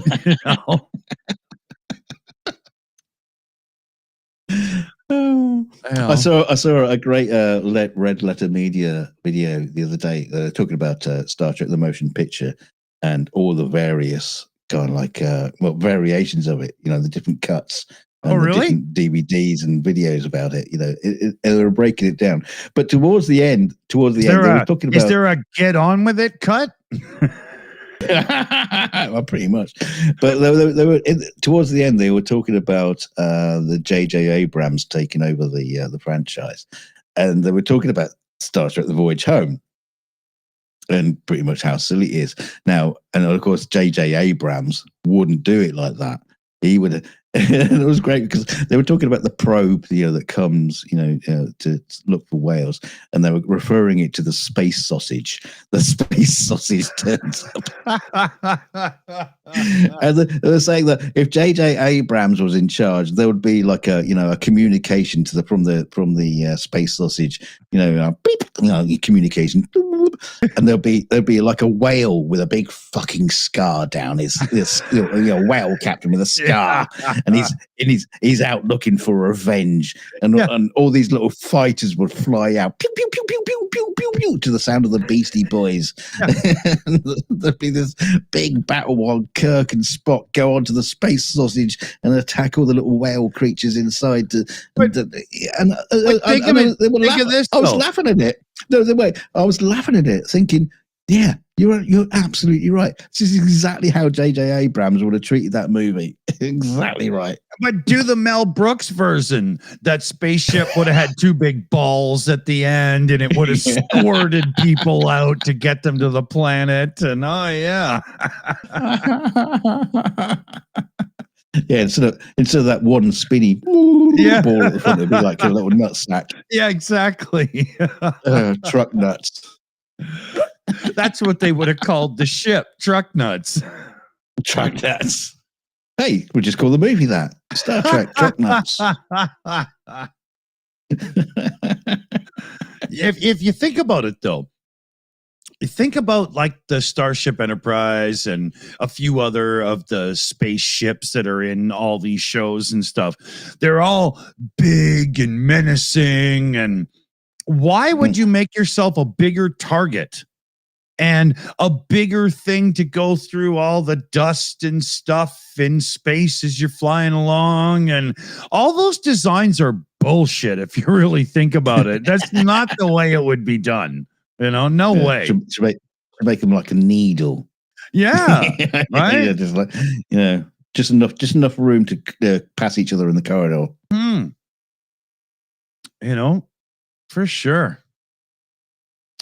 And would it be Battlestar Galactica style where all the big ships have fighters that can go out and dogfight? Or would they just go, well, why do that when I can just have big weapons and blow up the big ship? Right. Yeah. The funny thing about all science fiction things, you think about Star Wars as well, because obviously the Star Destroyer wasn't impressive enough. We need to have bigger Star Destroyers, because now they're even more impressive for some reason. Yeah. And obviously those things are full of people. And we think, well, what do they all do? Yeah, exactly. It's like the Death Star. Well, okay, it's a massive space station that only seems to have like 12 TIE fighters on it. Yeah, and what's everybody else do on it? Because there's like several guns on the surface. Watching this pipe, all sir. Be doing that. Yeah, it's still a pipe, sir. We found this spoon. Exactly. I'm on the floor, sir, for 8 hours. And Why is the Death Star full of stormtroopers? Why aren't they, doing stormtroopery stuff on planets? Even Why do more you than need them that, on the Death Star? why is there people that work in the Stormtrooper that have this weird helmet where the bottom sticks out to make sure they can't see the controls they're operating? What the hell was that? Oh, dear. There's some real funny, or like look at the Star Wars ships. They're so detailed, like the original ones, not the digital stuff. We're talking about the models, right? They're so detailed with all this stuff, and when you look in close, there's like pipes and tubes everywhere. Why is that shit on the outside of the ship where it can get hit and damaged? That makes no sense, right? No. Or See, this is the. Okay, go on. Star Trek: The Next Generation. All of the furniture things and all the like shapes on the bridge have these like rectangle like lines and stuff on them. Is that just some kind of style because they serve no purpose? Right? Yeah. It's obviously like designed by Ferrari. Pininfarina in space. Yeah. Yeah. Star Trek: The Motion Picture, the Enterprise, was designed by the Apple Store. Next Generation, designed by Ferrari. Oh, well, that means the Star Trek Enterprise NX-01 from Enterprise, the show, designed by Ford. I'm thinking more like Lego, right? Because there's a lot of, well, I think the Danes were involved in that one. The thing is, you captured it perfectly earlier when you said when you think about it. Yeah, because that's the funny thing. In the old days of Star Trek: The Motion Picture, well, the original, we didn't think about it, and we accepted it, and it was great. We loved it. We absolutely fell in love with it. But what's happened in several years since then is now people think about it, and they'll put hours and hours and hours of content out there. Like thinking about it, which makes all the previous stuff that we didn't have to think about now becomes relevant, right? Because we now have to think about what about that. Oh, you're layering this like an onion, and then the onion just fucking collapses because when you truly think about it, none of it makes sense. Exactly. Not a single bit. None of it. Yeah. Like in my mind. If you look at the Millennium Falcon from Star Wars, Han Solo's ship, and you figure one of the coolest ships in the galaxy, absolutely. If you put 4 people in that little cockpit bubble, that ship is freaking huge on the inside, right? But then when you see it in regards to how big people are standing underneath it for the ramp, there's no way the ship's that big on the inside. So that means that the cockpit, you would literally need a shrink ray to get 4 people in there, right? But who gives a fuck? It's just that cool, right? Who cares, it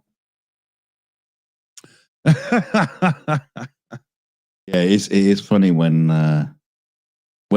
you see people who have got nothing better to do.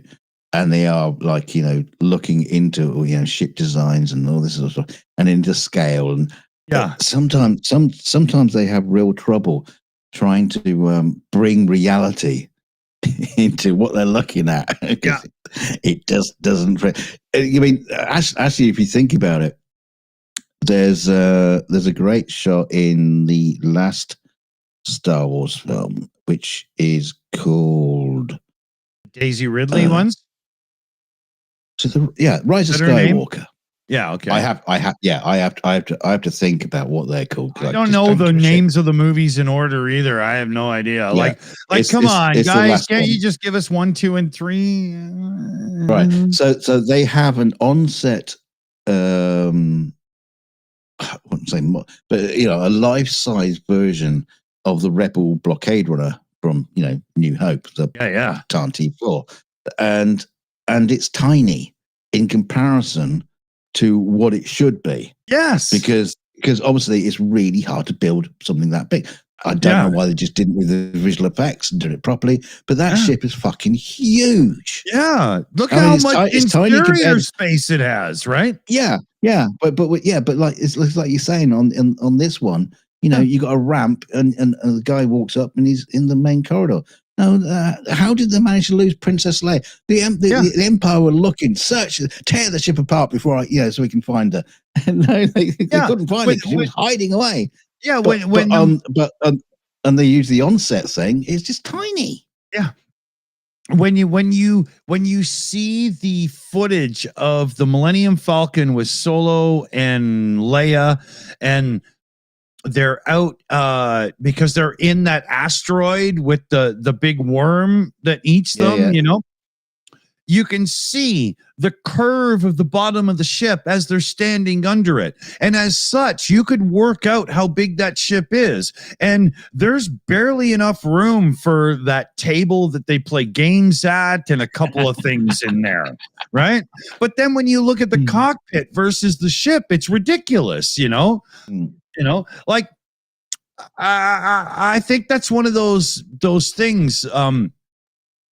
It shouldn't matter because again, I've already said I don't give a shit, but I notice it because. And do we notice it because these are movies we've watched 50 times, or did you see it the first time? Because I didn't when they were in the worm. Everything was fine to me the first time, right? Yeah. No, it's I don't know. It's just because when you rewatch a movie that many times, you have time to look around and look for those things and stuff, right? You know? Yeah, absolutely. Yeah. I was watching a clip of a movie yesterday on YouTube, and it was from Hornblower, the old 1950s Gregory Peck version of Hornblower. And there was a shot where you're looking out to sea and there's this like ship on the horizon, and it was, it's obviously a model, in a tank somewhere, filmed in it's only a model. But then they cut to a shot with Hornblower and Bush, Lieutenant Bush, looking out from the deck of the ship out across the sea at this model. Now, what they did is they didn't actually change the view of the background. So what happened is like these two characters suddenly appeared in the cut. The ship in the distance was the model was exactly the same place as it was in the next cut. And all that happened was like all the foreground stuff suddenly came on, like it was a mistake. Wow. And that's not the first time I've seen that in old Hollywood movies, where they have a background and the background is fake, and they cut to the people in that now in the foreground to bring them in, but they just cut and they just suddenly fucking appear. Boom. That's funny. And of course, to your modernized, back then you were watching it, you probably wouldn't have noticed. You wouldn't have got it. But to your modern eyes and your modern sensibilities of visual effects and how movies work, it just stuck out like a sore thumb. You go, hey, did I just see that? Why don't I rewind it? Have a look there. Yeah, no. So here, I got a question for you because you're going to know this for sure. And I'm sure that the answer is something that I should have been able to figure out, but I never really have gotten my head around it. And I've tried to mentally think it through. But back in the 70s, 60s, whatever, before modern technology, how do they take a matte painting of this massive scene and shoot this little bit of like Star Wars clip that's in a little bit of a set and match them together without digital? How the fuck did they assemble that? What the hell is going on? Well, there's two ways of doing that. One is you do the which is probably one of the most incredible versions of it, is the on location glass shot. The painting is just fucking huge. The paint, okay, you're shooting out in the desert and you literally got a sheet of glass out in that desert and your artist is painting on the glass. What they have is they'll have a tripod set up somewhere where the camera's going to be. So your artist then has an assistant. They go out, look through the lens of the camera, or they look through the eyepiece, and then they mark off. They mark off the matte painting where it's going to be, and then they actually literally paint it on location. Wow! And then they, for a certain time of day, also don't forget. So they can be painting, through the entire day. The sun's moving around, but they're painting for a certain time of day where the sun is just going to be right. So, and then when they come to shoot it, they set the camera up. Now what? So if you get overcast or something, they got to wait 3 fucking days for it to come back around or whatever, right?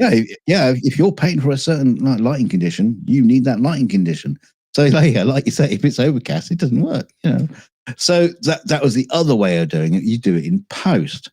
Now, what you do in post is this is the one that similar. I was. Yeah. I didn't even conceive of it live. That's amazing. Yeah. So what you have in your painting in post is you have a similar situation, but what you have is your camera view looks through a projection. You have a projection on the wall behind your painting. So you can actually look through the frames, project them onto that, and then mark off your painting. So then you can expose. So you do your painting, and then you can create. There's actually 3 ways you can do it. You can actually film the projection with the matte painting, or you can create a matte from the matte painting that's then put through an optical printer, right, to match up the frames. It's fucking phenomenal. Believe me, it just that era of visual effects where you're doing all through color differences are amazing. You have to get color processing. Yeah, I'm so much more impressed with actual practical effects than I am digital, because that's like, I could just take a course and learn. Yeah. But I can't just simply learn how to be Dykstra in season 1 of, you know what I mean? Right? No way, No, that whole era is just phenomenal. And that's where you got lots of mistakes, fair enough. Getting matte lines, dark edges around stuff and things like that. Yeah. Realized that was happening.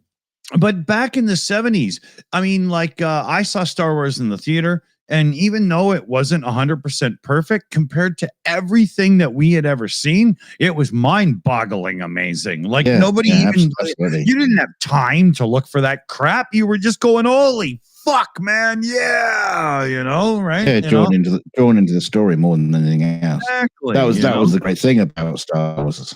Yeah, absolutely. That was just, I love that era of, and I really think, can you imagine with all of the Adreno and brushless motors and all this stuff we have now compared to when ILM was first doing it back in the day in the 70s?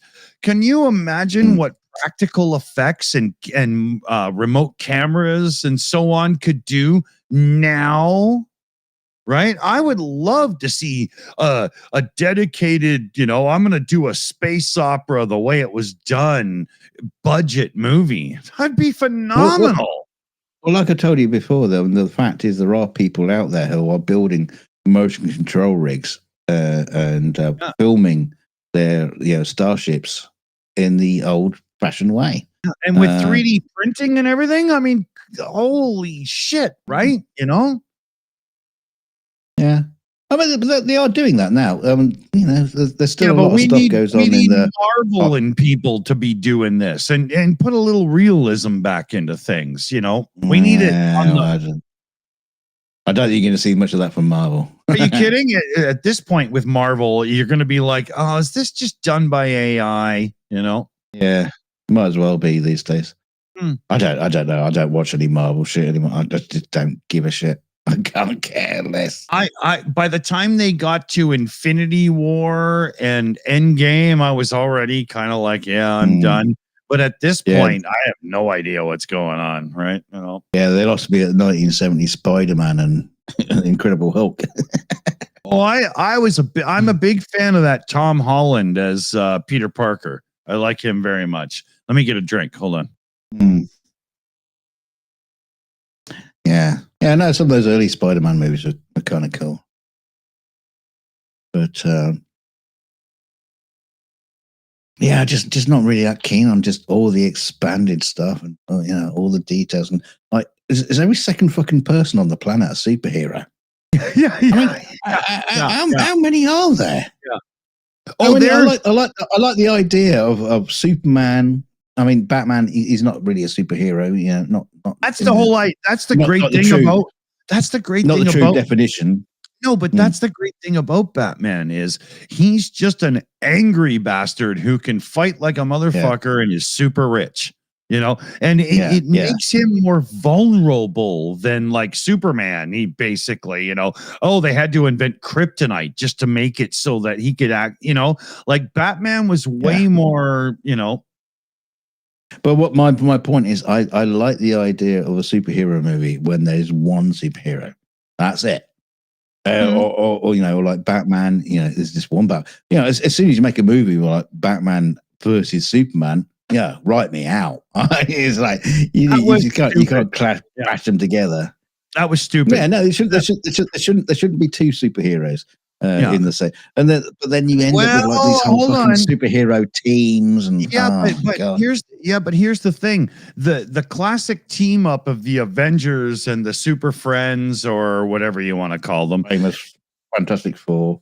Yeah, that's a classic thing, and the way that Marvel did it, Marvel tried a few times and failed with a couple of movies, but it was what's his name? Robert Downey Jr.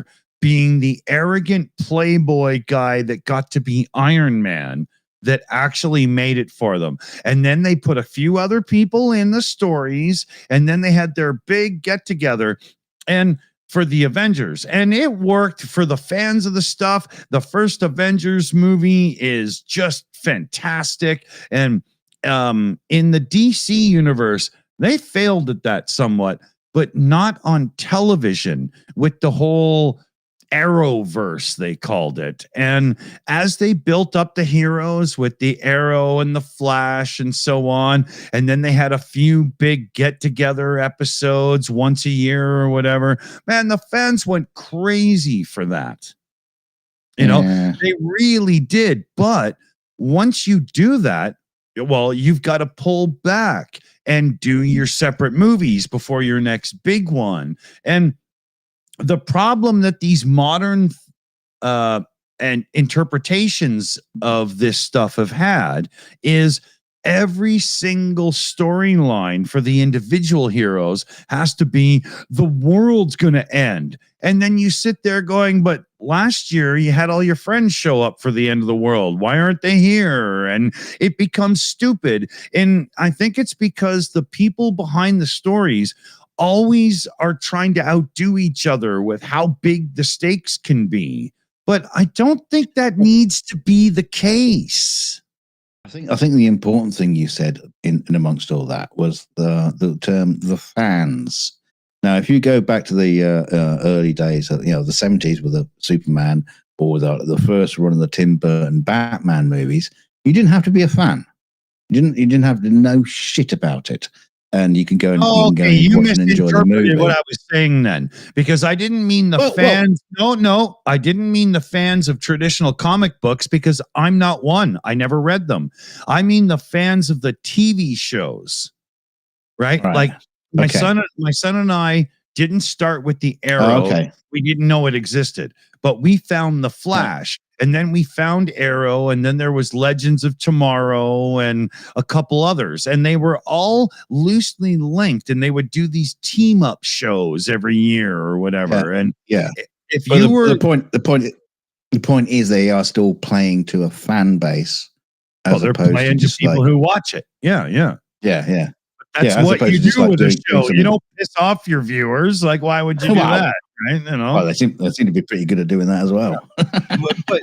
Yeah, but for me, the problem was always the stakes. It can't always be the end of the world. Yeah. Like, the Flash takes care of Central City. The Arrow is in Star City, blah, blah. Well, then why does he have to save the world? Just save your town and, dial it down a notch, Well, you point that exactly. It's as soon as you hit that mark where we're saving the world. I mean, it's like Star Trek. In the later renditions of it, it's like the saving the universe. How many times? Yeah. How many times are you going to get to that point where every single I've got to save the universe again today? God. Yeah, there's I just even want a jokes day about off. that. You've saved the universe how many times now? 3. Oh, me 4. Yeah, I know. Yeah. I know. Yeah, you hit that high point. It's like, well, I've got nowhere better to go now. Yeah, I think that happens with some of the movies where they're planning on making it a trilogy and they're hoping that the first one brings you into it or whatever. And it's just always they're always competing to outdo each other.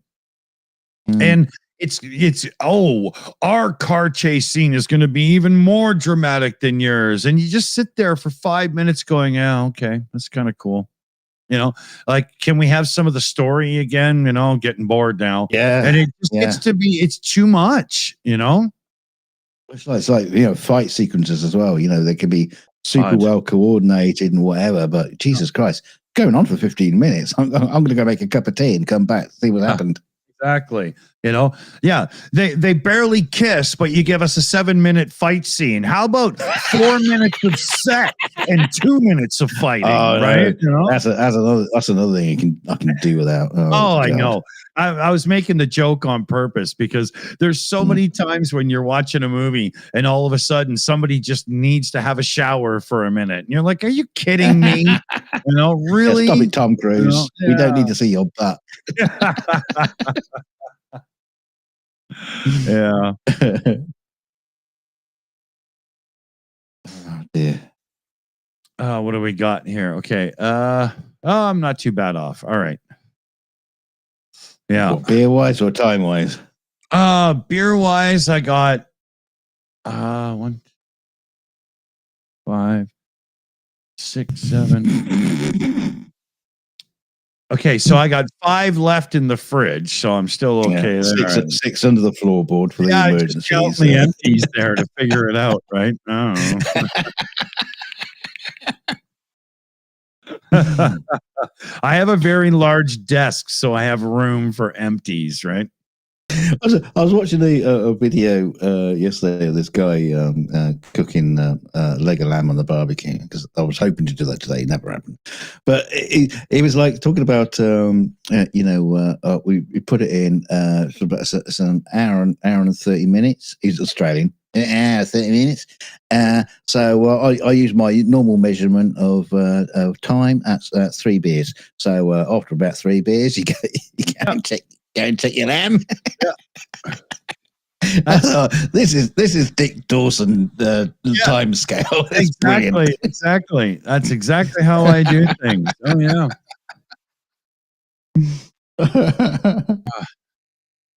Yeah, I mean, a lot of Canadians think that way, Okay, I'm done my responsibilities for the day. It's time to crack open a beer. And you can literally think to yourself, okay, I put that roast in the oven. So in 4 beers, I'll probably pull it out.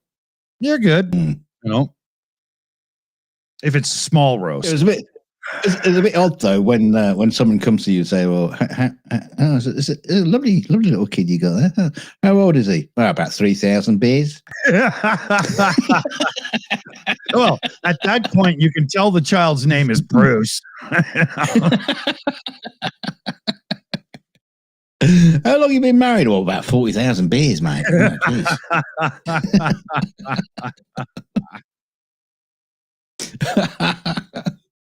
Now, if you don't mind, I'm going to get in my ute and go get a few more. Need another wife. He's pissed.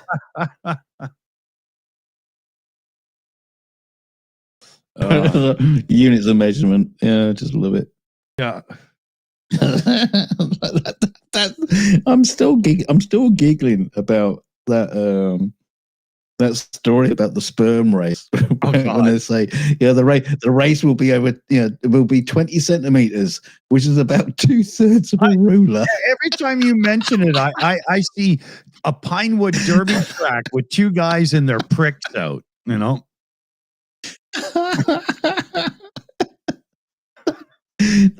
centimeters is exactly 2/3 of a ruler. That's because that's a ruler. Yeah, 20 centimeters. funny. That's how long it's. It's not about. It's about. You fucking morons. Yeah. 30 divided by 3 equals 20. No, I mean equals 10. Oh, 5?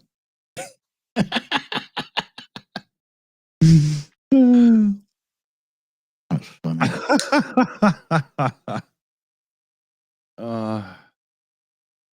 Yeah, I when I was getting ready to do the show, I said, "Okay, buddy, I'll put on a movie for you, and I'm going to do the podcast with Dunk here." And he said, "Are you going to go late? Are we having pizza?" Oh. Was that a kind of like? Are we having pizza? No, it was. Are we not. having pizza? Yeah, no, yeah. Was it filled with joy or dread? Joy. Yeah. Good. I mean, I'm a good cook. I make a lot of stuff he really likes, but pizza's pizza, man. And he's a fucking teenager, right? Yeah.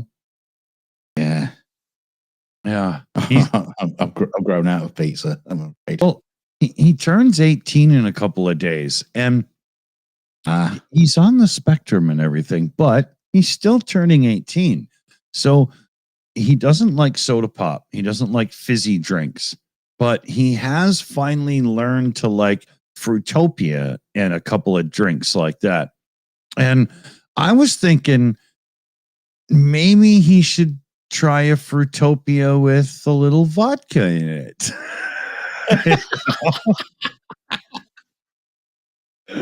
He doesn't like fizzy drinks. He's not going to like beer, is he?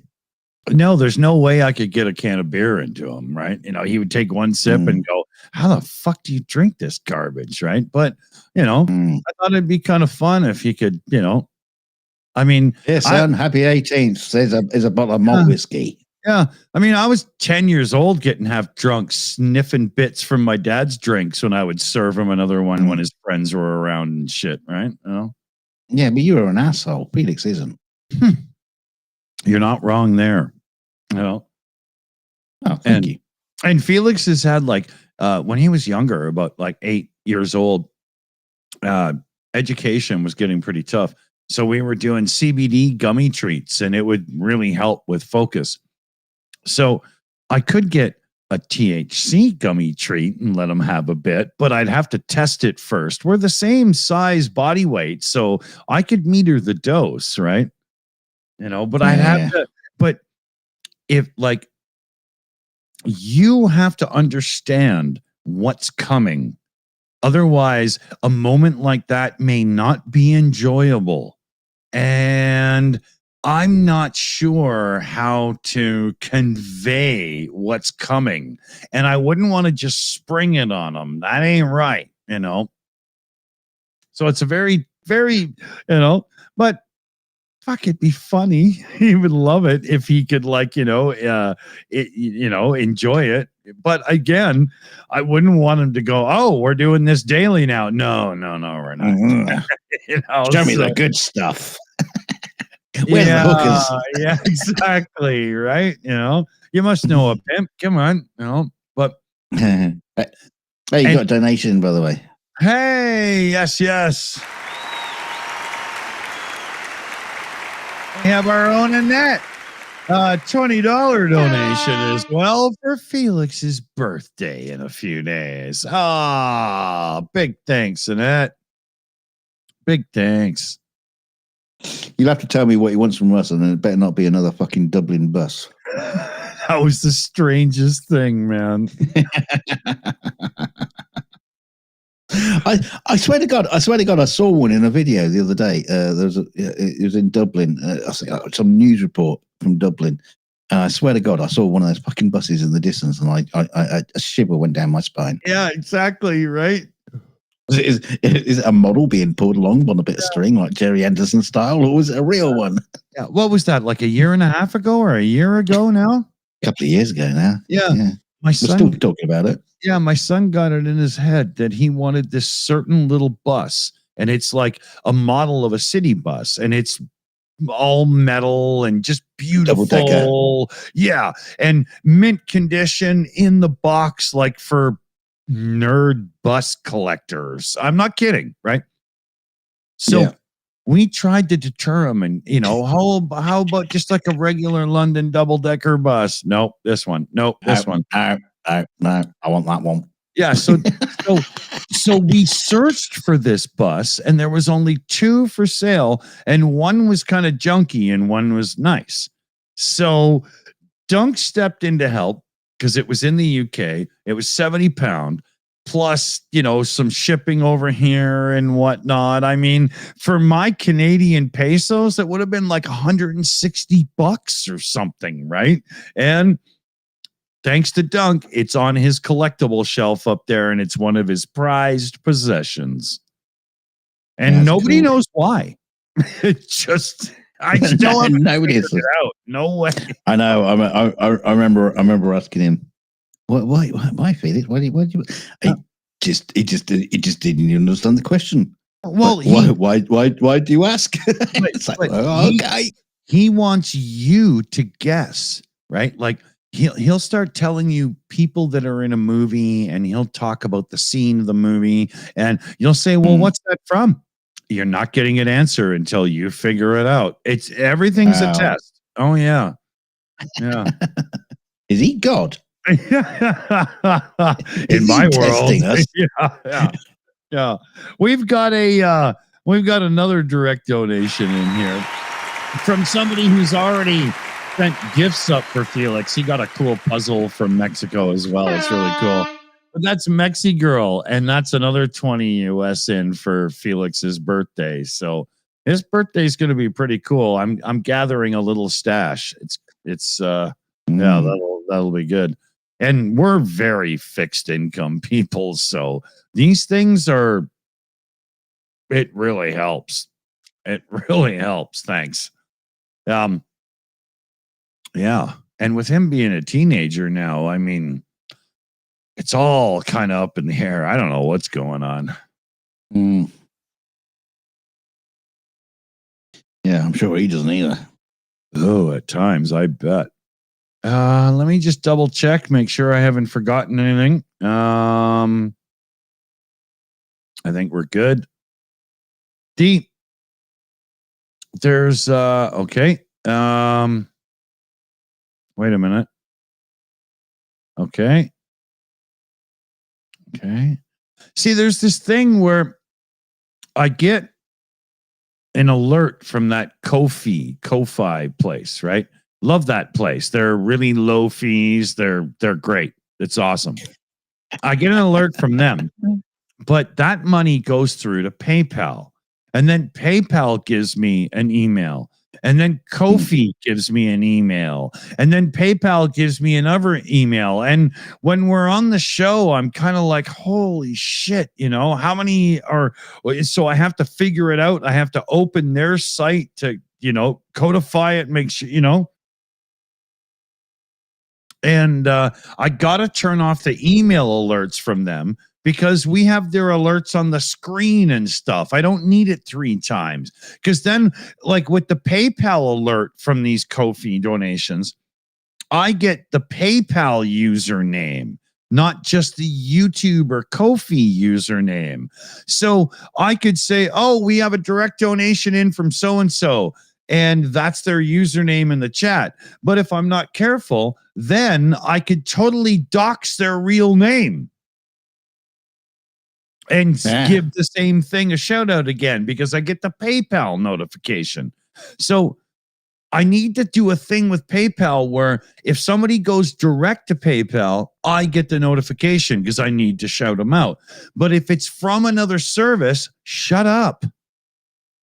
And there doesn't seem to be a button right? There doesn't seem to be a The shut button up for button. that. Yeah, exactly. You know, a fucking straighten out and know your place button.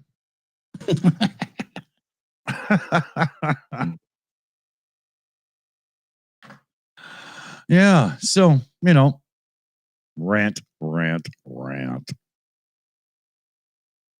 Okay. So it's Oh. 5. Yeah. What? Talking about which? What were you going to do about that fucking painting? It's sitting there on my shelf. We're going to get rid of it. Well, The Starsky painting. Rick is setting up the auction so we can get it going. Oh, okay. Yeah, actually, I'll get a hold of him. Remind me in the morning to square that away with him, because he's setting up the auction page because he knows how to do that really well. And then we'll just direct everybody to that page for the auction for the painting. And yeah, Starsky's all set and ready. He's going to send me over the details so we can ship it to him. And then he's going to send it out with my return address so that if anything fucks up, it's still our deal, right? It's your fault. Yeah. Fuck no.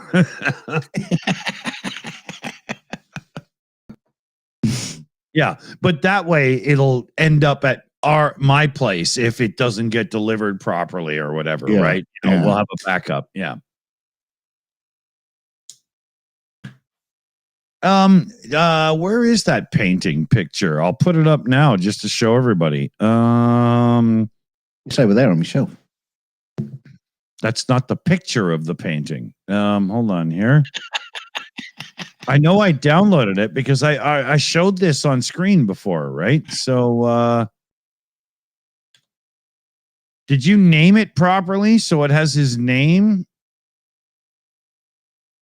No. Of course not. No, I just took a photo of it, you know. Yeah. Why would you make anything? Image 10472. I mean, you could have renamed it afterwards. Yeah. Okay. Yeah, I can't even find it. You're a dumbass. All right, hold on. Blame me. You're the one that did it. Who else am I going to blame? Okay, hold on. Let me scroll up. Okay, here we go. All right. There's the painting we're talking about. Oh, fuck. Easy now. Yeah. There's the painting. Dunk painted operator Starsky. It's going over to him to be signed, and it's going to be auctioned off with all proceeds going to one of those what's it? I can't remember. He's got a fund going right now for his old unit in Ukraine, and that's where the funds go. That's cool. He gets to decide. That's good. Mm-hmm. Right? Yeah. If it was for me, I'd put it into my wine collection, which diminishes very quickly. Yeah, by the hour. Yeah. But yeah, check that out. How cool is that, right? You know? Here. Done with real brushes and canvas and shit. Yeah, that's not like an iPad painting or anything. That's like actual paint. Yeah. So that'll be auctioned off. Yeah, we expect a decent price to be paid for that. And if not, $1 million. We want to get about 10 cars for Ukraine. Think about it this way. The highest bidder, whoever wins, we have to ship it to you. We will have your address. So bid high. Because even better, all the people who didn't bid high enough will have your address too. Yeah, because we have American moderators and they have ice jackets. We could remove you if need be. Right? And we got a truck with a rocket launcher on it. So watch out. Yeah.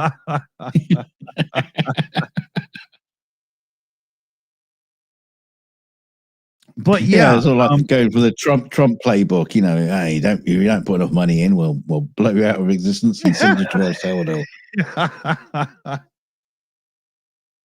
Oh my God! Oh, thank you, Mr. Trump. That story we covered, where that American-born citizen that looked foreign was detained by ICE Oh, the for Japanese guy. 48 No, he hours. wasn't. Yeah. No, he was Korean. He was Korean, wasn't he? Yeah. Yeah.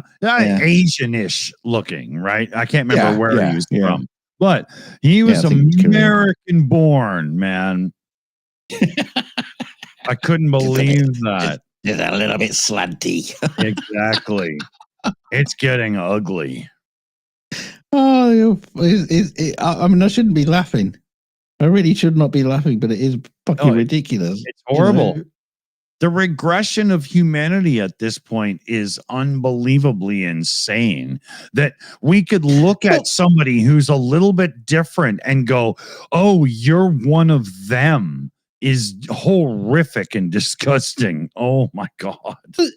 Well, it was the home when Trump was talking about the homegrown. We're going to send the homegrowns over, and he's like, talking about, people who whack an old age pensioner on the back of the head with a baseball bat. There'll be some. Wait a minute. But hang on a minute. Don't we have laws for that anyway? Yeah. I'm pretty sure that's still illegal in the United States. It's assault and battery, whatever. Yeah, but even more than that, process.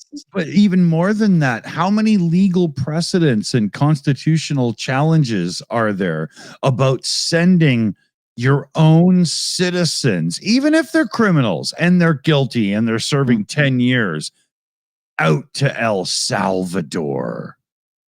Americans, you can't let this happen, even though they're criminals. You can't let that happen. You just can't. I did hear something, just a little snippet about that just the simple fact that you send them to a foreign country is illegal anyway. Yeah. Whether they go due process, and go through the courts and all that, even still sending them to another foreign country is still illegal. Yeah. Rachel Meadows and a few have ripped this on YouTube, right? And on media as well, Rachel is awesome. Yeah, I like her, especially when she gets so pissed off that she needs a second before she continues. Yeah, if she wasn't gay, I'd marry her. But then she's not the woman you want as your wife to get into an argument with, because she'll have the receipts, she'll have the details. Oh man! Oh yeah. She'll bring up a video of you in 2018 when it makes you look like an asshole. Yep. Your performance has been lacking on these following dates.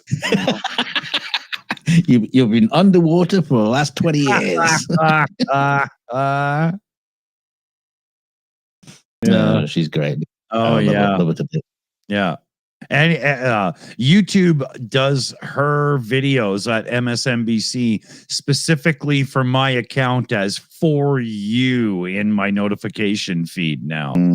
And I'm not even subscribed to MSNBC because they have so much content coming out. I don't want it all, right? Yeah, I know. I am sub to them, but I can skip. They have that. They have that other don't chick. Need all of it.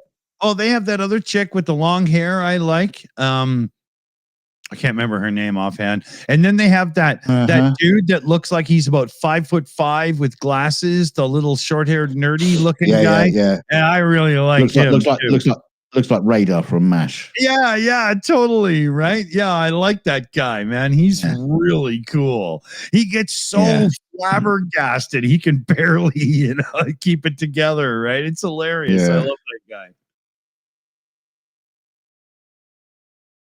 He's funny. Even still, I don't click on all their videos. Yeah. I got to point out, the real Vladimir Putin in the chat says prisons are big business. That sentence, although absolutely true, is disgusting and horrible in so many ways. We are dealing with this in Canada right now, where we're starting to get prisons that are built by companies instead of by provinces and federal and whatnot. And it's not working out. We've got communities freaking out. Abraham Lincoln will come back and say, hang on a minute, I thought we abolished slavery. Mm-hmm. You just commercialized it now. You just Well, here's the thing, though. Put Here's under the another thing. guise. Here's the thing. I fully agree with the idea of prisoners working an 8-hour shift, like basically everybody in the world does. And I see nothing wrong with prisons being a place where work gets done.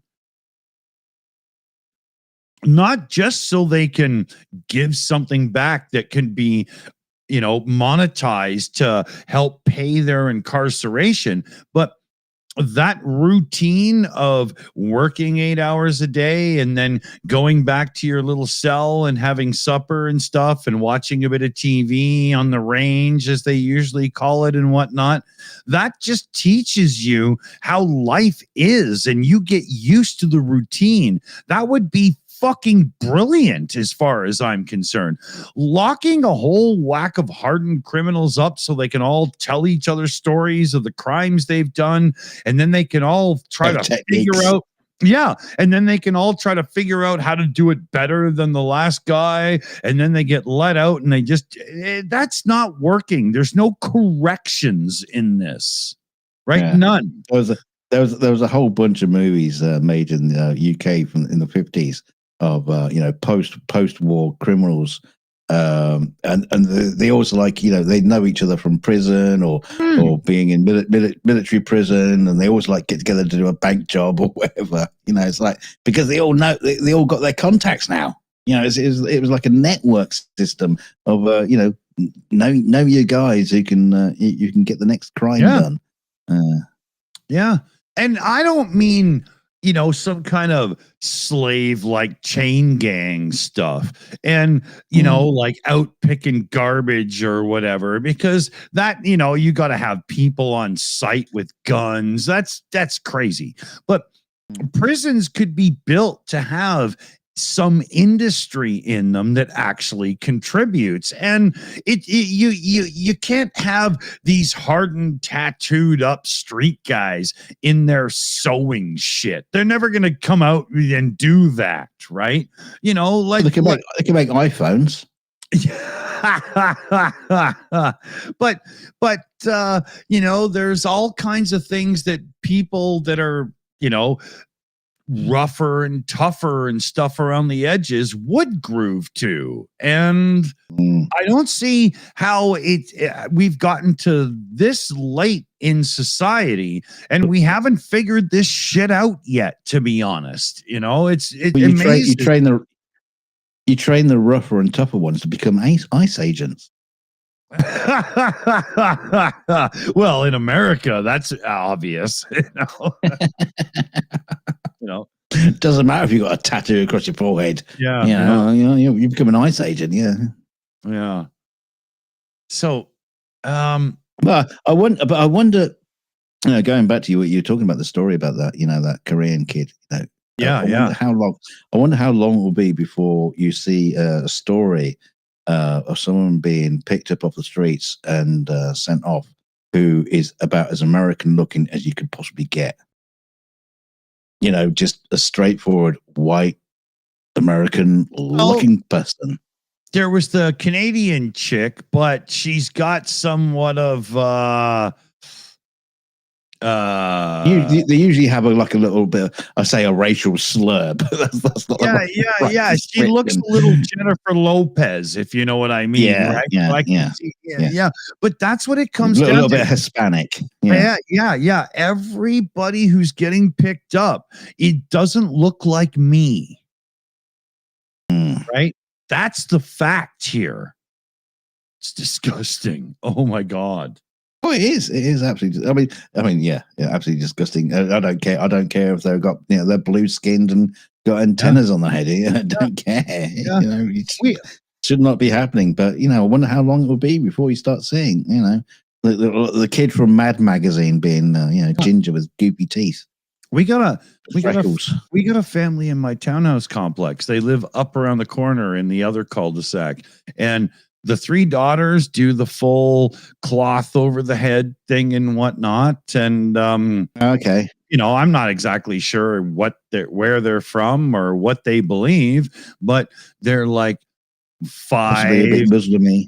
yeah, 5, 8, and 10 or whatever. And they're as equal with the rest of the kids in this complex as any of the other kids, man. Nobody gives a rat's fucking ass. And the kids don't understand. The kids don't know. The kids don't understand why the fucking parents give a rat's ass. They're just like, I like Callie or whatever, right? You know, and yeah. It's really, really good. You know, I mean, like my son, he's batshit crazy compared to most of them, right? And he'll be out there dancing around, doing his thing, having a blast, and the other kids try to include him and whatnot. And you know, that's the way.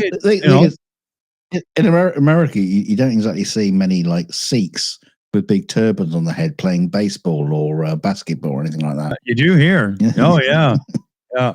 We have a big India Pakistan community in my little town. Yeah. It's and God love them because we've got some amazing restaurants because of those guys. Oh yeah. One sec here.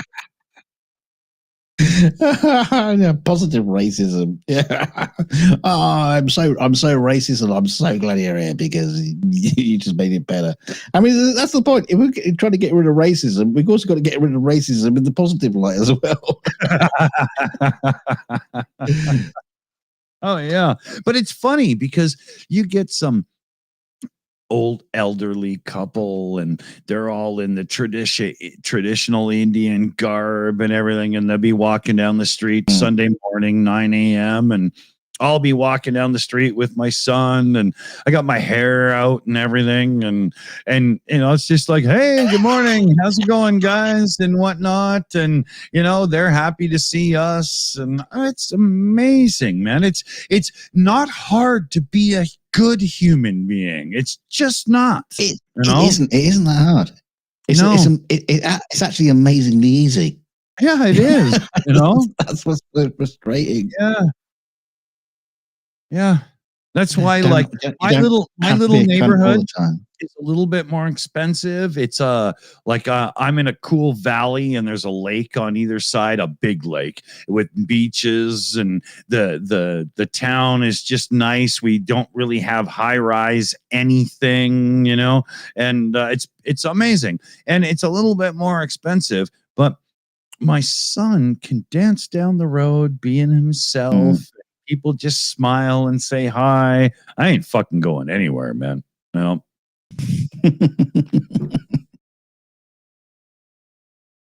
Yeah. You're damn right. I don't blame you.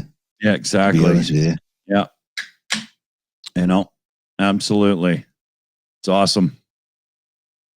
And that's how it's so easy to have that in life. It's just you decide that hate sucks and happy is better. And all of a sudden, it doesn't matter. You just, hello, how you doing? It's just that easy. It really is. Well, yeah. But the thing is, a lot of hate is for hate's sake. It's, you know, there's it's usually taught to you by shitty parents, to be honest. You know. Well, it's like you know, in the UK, you get hate between you know, like different villages, or you know, Northumbrians hate people from Newcastle. You know, like next door to each other. Why do you hate each other? No idea. Might have been it might have been a football team thing back in the day or something. You know, exactly. Unbelievable. Yeah, and hate. You're speaking the same language. Yeah. Exactly, man. You know, you probably bought your toilet at the same shop. You know what I mean, right? You know, and hate takes energy. Happiness doesn't. It gives you energy, right? You know, hate is exhausting. Yeah, I've been happy for a long time, so I don't know. Yeah, trust me, I know hate is exhausting. Because we cover MAGA politics all the time. And I always am exhausted at the end of the day.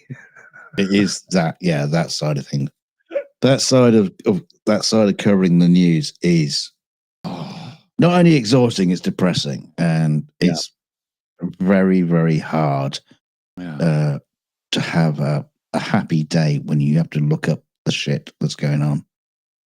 I mean, thankfully, I get to do news stories about like sperm racing or or whatever, But it's just like I don't have to do the heavy stuff. Oh man, I don't know how we ended up doing that, where you do the heavy stuff and I do the light stuff. I do. But I thankfully sometimes it's really hard to come up with decent stories that are really good to get to. But thank God PJ finds them. You have to do. PJ finds them. That's what God love PJ. Oh man. My thing, why it started on more serious was right to repair issues when we started 42. Right? Yeah, I mean, you were doing right to repair. You were talking about privacy laws. I was keeping it in my wheelhouse, right? Insidious stuff that was happening, as far as companies leaking data and all that kind of shit. And they're still doing it. It's just I can't find that news because Trump opened his fucking mouth. Yeah. PJ's tried, and the tech news is buried except for the stock market's tumbling and AI. Fuck. Well, a lot of it is interconnected now.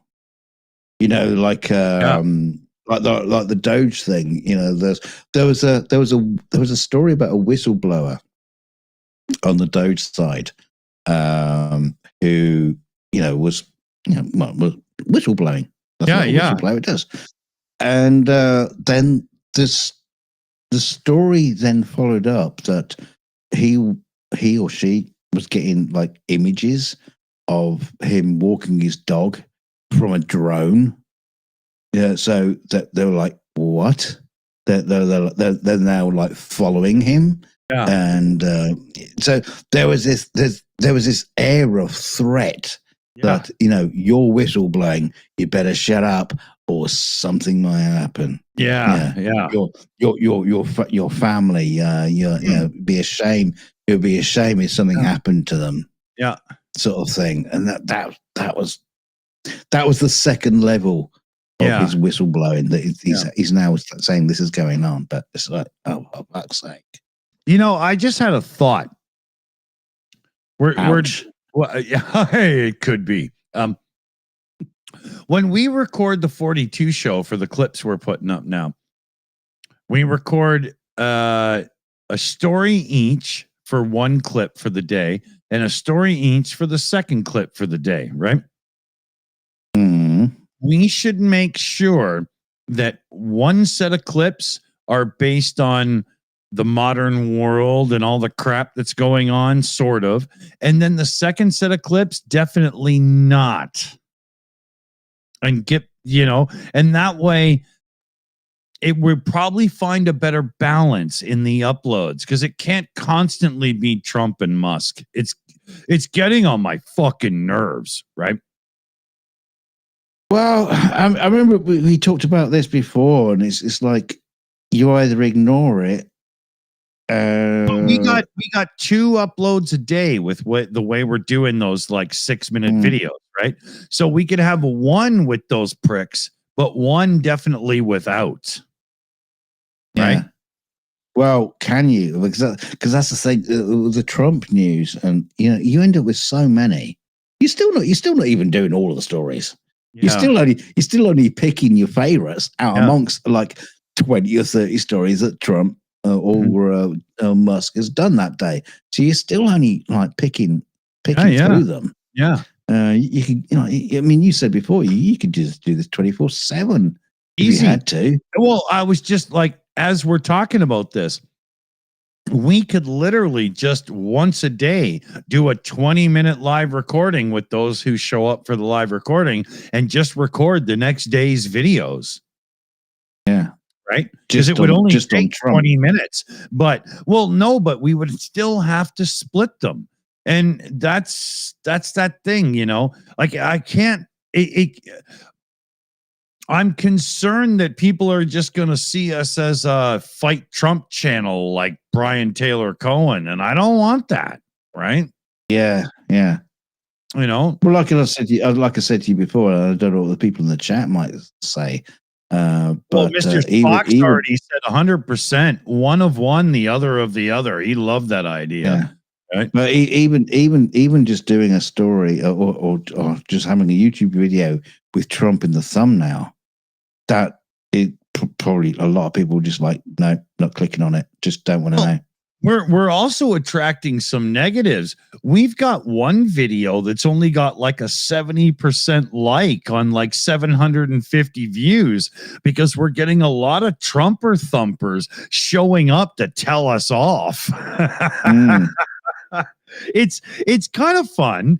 Like for a couple of them, I said, okay, I'll remember your comment. I'll save it and I'll check back with you in 2 years to see how you feel. That kind of thing, you know? Right. You know, but some of them, like one guy was like, oh my God, you've only had like 500 views. How pathetic. You suck. Well, the channel has 280 subs. It's actually a really good ratio. You know? Yeah, I left it, you know. And then you click on his account. You know, how many videos you put out? Oh, none. Oh, None. well, Yeah, done. None. Yeah. Yeah. Some people that have never put out a video are so popular in live chats and stuff. They have a few hundred subs. He had one. Yeah. I do actually find that quite funny when people like say, start complaining about your content and you go look at theirs and they've got fucking nothing. Yeah. This guy is just like a total Trump troll. He could even just be a bot, but he sounds uneducated enough that if he's a bot, he was probably programmed in Commodore 64 Basic, right? Yeah. Sinclair's a 81. Yeah, exactly. Yeah. 1K. Oh, they're funny. But there is the old adage, even if somebody's disliking your video, that's interaction. And it's not a bad thing, to be honest. Yeah, exactly. Yeah. Right. Well, and at this point, our new channel at TheShills 42. If you're not a sub, go check it out. It's growing. No, don't check it out. Don't check it out. Sub. Bastards. Yeah, that's what I mean. Yeah. It's at TheShills 42. It's an easy search on YouTube, but it's growing daily in subs. Small, but it's starting to catch on. Yeah. I mean, the watch hours, I think were like 400 odd watch hours. So by the time we get to like the 5,000, we'll probably have the 500 subs. It'll probably all time together. Yeah, the numbers are working out that way. Very good. Yeah, see, like even today, we're up 5 subs just from the day. Well. Yeah, we're not exactly going viral, but give us a chance. Yeah, but get over there and check it out. Yeah. We are what we call in the sex industry a grower. Give us a stroke and watch us grow. I mean, a sub, whatever. Give us a fluff. Humana.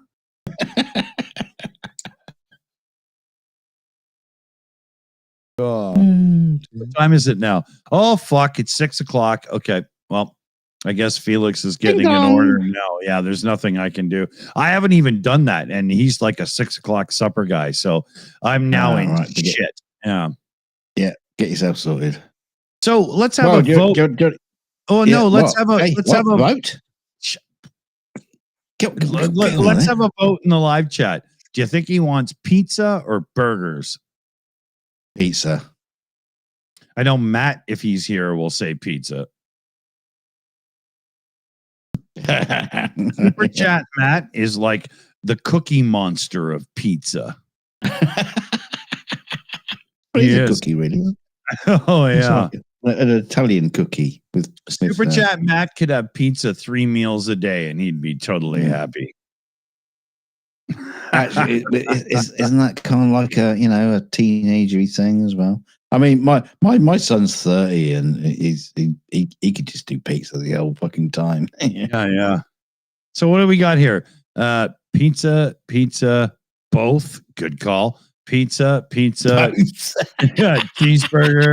cheesecake. Oh, Ham's confusing the issue now.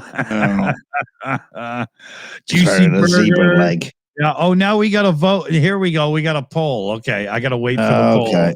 Here we go. All right. I'll do the poll. Yeah. Get my vote in. I'm not going to vote. I'm just going to dismiss the poll because that would be biased, right? What? Stop the steal. Stop the steal. Oh, I got to get rid of the poll on the live. Why does it do that? There we go. Okay. YouTube hasn't figured that out. Oh, it's going through OBS. Like, obviously, you wouldn't want that on your show. Yeah. Okay. Here we go. Make a cheeseburger pizza with pickles. Work. You lost me on the pickles, man. We were so close. Cheeseburger pizza is actually one you can get from a specialty shop in town here. It's so good. Cheeseburger pizza. Yeah. You just take everything that you would put on a cheeseburger and put it on a pizza and smother it with mozzarella, but cheddar as well.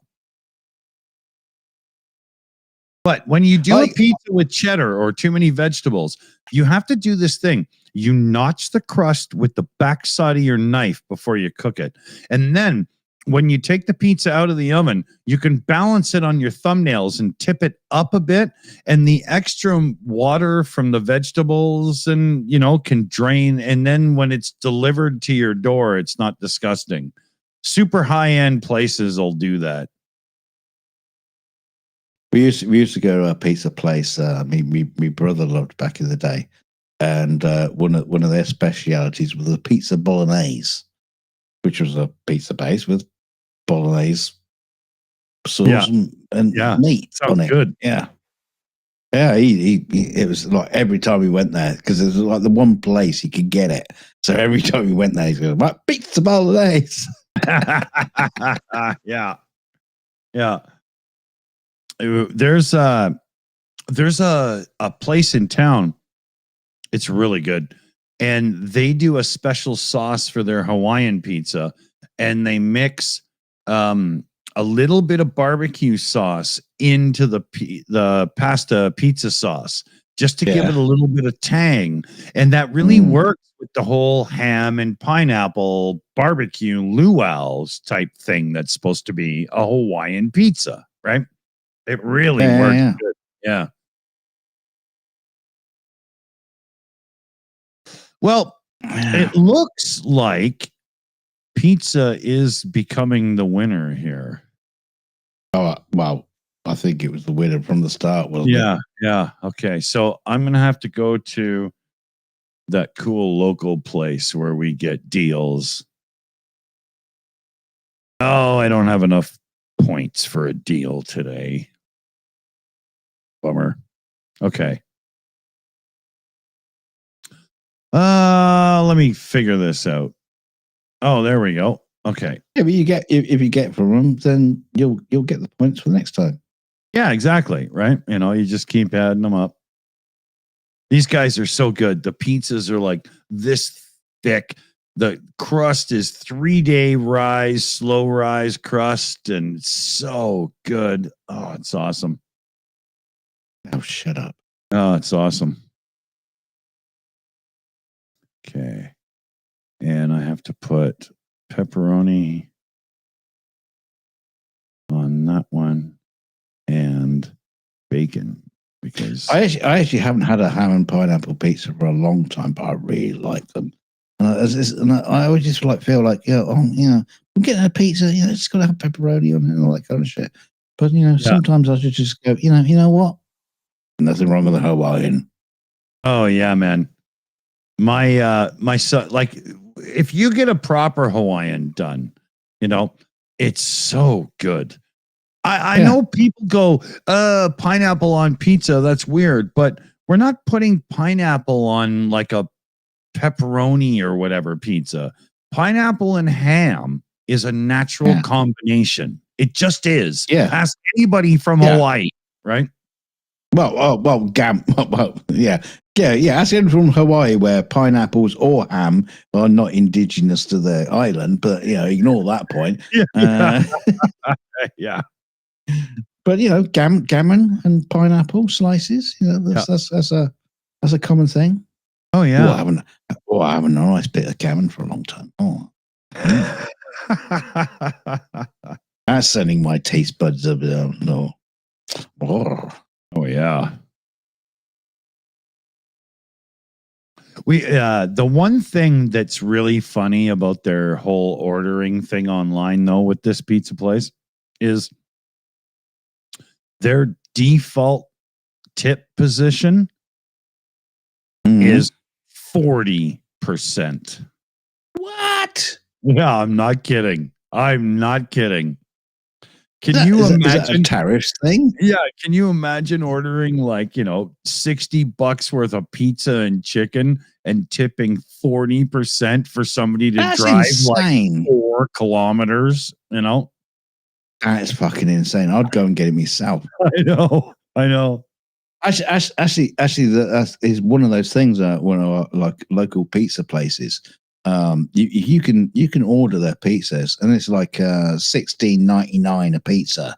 Yeah. Or you just go and collect it for $6.99. I know. I'll fucking go and get it. Thank you very much. Yeah, I don't give a shit. This pizza place that I ordered from, it's a local one, and they have their regular thing, and they have drivers, but you can also find them on Skip the Dishes. And it's hilarious because on Skip, everything is almost twice the price on the menu. I saw a video about that the other day about just the price increases on just like delivery food. Yeah, and it's unbelievable. Yeah, especially the ones that are like connected with Ubers. Yeah, where there's like you order the meal, but then a secondary tax, there's a delivery, and then there's an Uber price. It just stacks up. So like a $15 burger meal comes to you at $30. $40. Yeah, exactly. Yeah. It's unbelievable, man. Yeah, I'd rather starve. We have like McDonald's and Wendy's, and they're a 10-minute walk from where I live, let alone a drive, right? And you can spend a fortune getting them delivered, or you can just simply go there. I mean, it's unbelievable, the delivery fees. And when you think about it, Chinese food in North America, you could always get it delivered for like a $3.99 delivery fee, and you give the guy a $4 tip, and you've got $50 worth of food. It costs you $7 extra. No big deal. Same with pizza. But ever since these fucking Skip the Dishes and stuff have come along in the last 3 years or whatever, all the pizza sites, if you go direct to them, because they still have their own delivery, their delivery fee is now $8, $9. Why? Right. Because everybody else's is, right? Yeah, I was going to say it's almost this modern thing. Yeah, but the whole internet delivery thing has fucked everything up. Exactly. But yeah, I'm not seeing it where their delivery prices are like equaling the other people's prices. Yeah, it's more like, you just get it from them. You just pay the couple of quid, whatever. And like you used to. Yeah, and all the places in my town that we want to order from have had delivery for years. So Skip comes in, and the only extra it gives you is like McDonald's or Wendy's, but you pay a fortune for it. So not that many people use it, except oddly, those that can't truly afford to. Like in my townhouse complex, right? There's a couple of windows open, so I'm lowering my voice here, right? There's a couple of people who are clearly on I don't know where you live, where you're watching, so we'll just call it the government dole. Just Right. benefits, yeah. Yeah, and they're the ones every month. Nothing wrong with that. No, I'm not disparaging anybody. That's why, but every month when cash comes, they're the ones that get deliveries for a week and then need to borrow your vacuum and stuff. Like, seriously, come on. It's not that difficult, I'm not, I think it just comes down to like mostly what you're taught as a young one. You're either, you want money, you take the fucking garbage out, kid, or you're one of those kids that just whine and your parents just can't stand it and they just give you money and then you expect, I hate that. What do we got here? I've got 15 minutes, I think. Yeah. So what? Your order arrives? Yeah, when the order arrives, I'm going to have to kick back into some parenting mode. We're in the middle of rewatching some of you gotta fling pizza into his gob. Yeah, but we're in the middle of doing some rewatching of some of the superhero TV shows and stuff. Yeah. Which ones? We started rewatching season 1 of The Flash. Okay. Yeah, it's a favorite. Yeah. You guys do like The Flash. Yeah, he's a big fan. Yeah. Not watched it. Oh, the first season is really no, you don't have to sell it. You don't have to sell it. I know you guys love it. So it's really good. As it goes on, it starts to weaken out for sure, But the first season was seriously entertaining. Putin's cat in the chat. Watch 1990 Flash. I'm pretty sure we have that in the Plex server. And 1990 Flash is 2014's Flash. He plays his dad. And Flash's girlfriend from 1990 plays a scientist in the early couple seasons of The Flash that has a business she owns and stuff. Yeah, they really brought those characters in, which is pretty cool. I should watch The Flash because it's the premise is kind of like stupid. Because I can get from one place to another really, really quickly. Yeah. Well, is that it? Do you do pizza delivery? Yeah. Well, but when you think about it, don't think about it in is it real? Think about it in the world of the superheroes. The dude can vibrate to the point where he can go to other multiverses and travel time and stuff. And so you got Superman, he's really tough and so on, and all this stuff. But the Flash dude, anytime he wants, he could just go backwards in time 12 seconds and go, let's try that again. He can't lose. Superman does that. Yeah, but he did it once, and then they decided, you know what? I'm not sure he should be doing that because he's never done it again, right? But when you can reverse time, it becomes a get out of jail free card. You just can't lose. It's I don't know. You got talk to Professor Alexander Hardkin from the Time Machine. Yeah, Time Machine. Okay. It didn't work for him when he tried to go back in time to save his wife because she died every time. Imagine having a time machine and you're in it and you zoom forward in time only to discover they're building a high-rise building where you used to live and there's like a 300-foot pit underneath you where they're building the foundation and you just crash and die, right? That would, Yeah. Like a Wile E. Coyote moment, he just lay up here and there's a pit underneath you. Yeah, or you appear in a concrete wall and just go,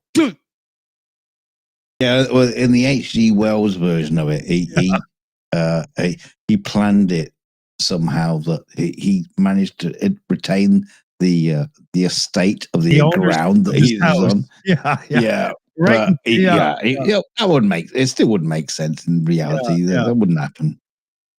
If you did have a time machine, now never mind going backwards in time because that's a cluster. I don't even want to answer. Right? But if you had a time machine that could skip you forwards, you'd have to do it slowly in little jumps to make sure you were safe. Right? Well, don't bash your head on the dashboard so you end up like billions of years in the future. That's with underground creepy people. The Morlock. Yeah. But yeah, man, I do love the original H.G. Wells time machine, but it's still fucking stupid when it comes down to it. Yeah. But there's a nostalgia to it that's cool, for sure. I agree. Yeah. I love time travel-y stuff. There was a book I read from the 60s called Dinosaur Beach. And I think you talked about this before. Yeah, it's an unbelievable story. And it would be an amazing movie in today's modern technology where you could pull it off.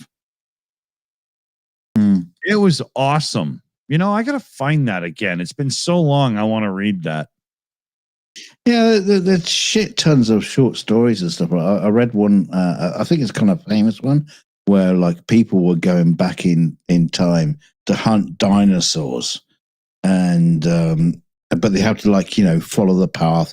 You got to do this and you got to do that, and then like one guy accidentally shot a butterfly. Yeah, he ends up going back to the future, and civilization is just gone. Because it's the whole chaos theory thing. Yeah, his mother's a hooker. And, running a casino. Yeah. Okay. Let me see here. Oh, okay. Order is being packed, it says. Yeah. It's amazing packed. It's amazing. It's pizza. I hope you don't pack it. Well, yeah. Put it in a box. Yeah, they fold it into a Panzerotti for you on delivery. Right? Put it in bubble wrap and packing peanuts and in a box like the size of an elephant. Yeah, they send it to an Amazon facility.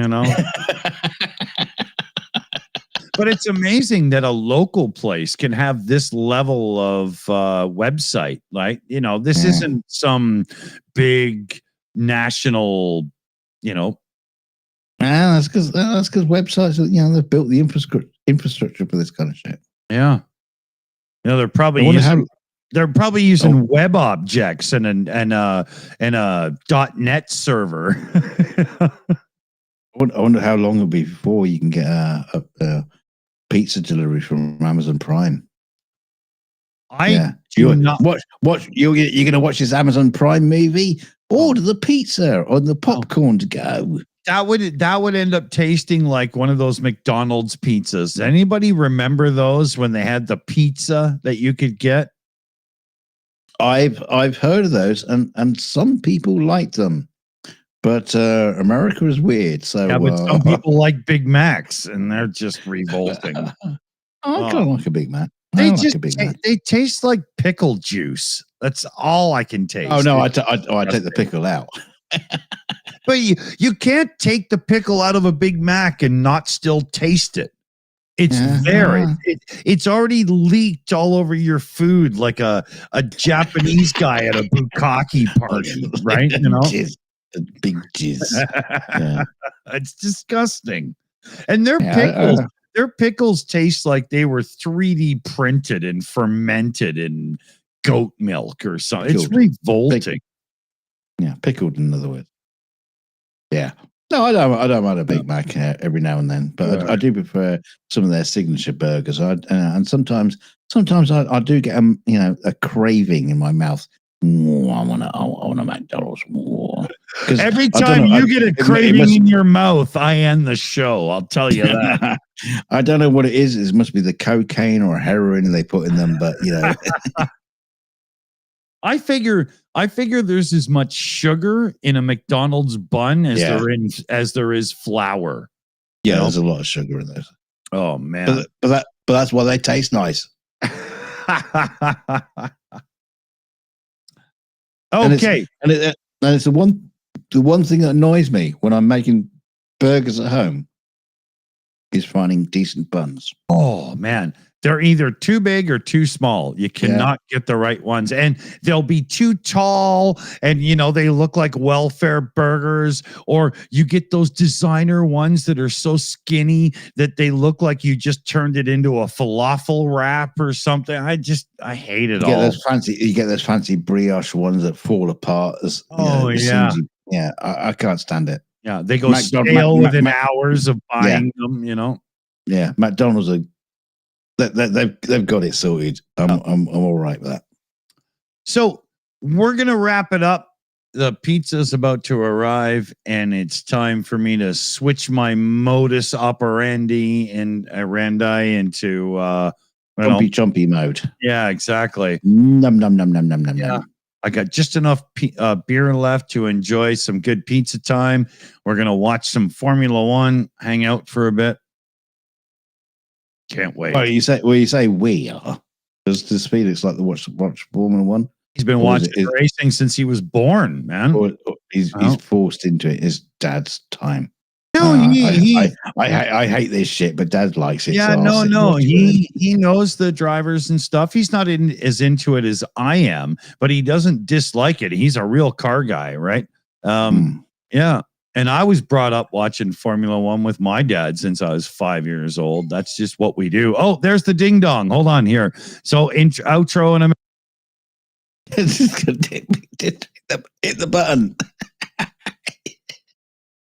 You just hit the button then. Ding dong. Oh, food's here. Bing. Bye, everybody. Oh, well.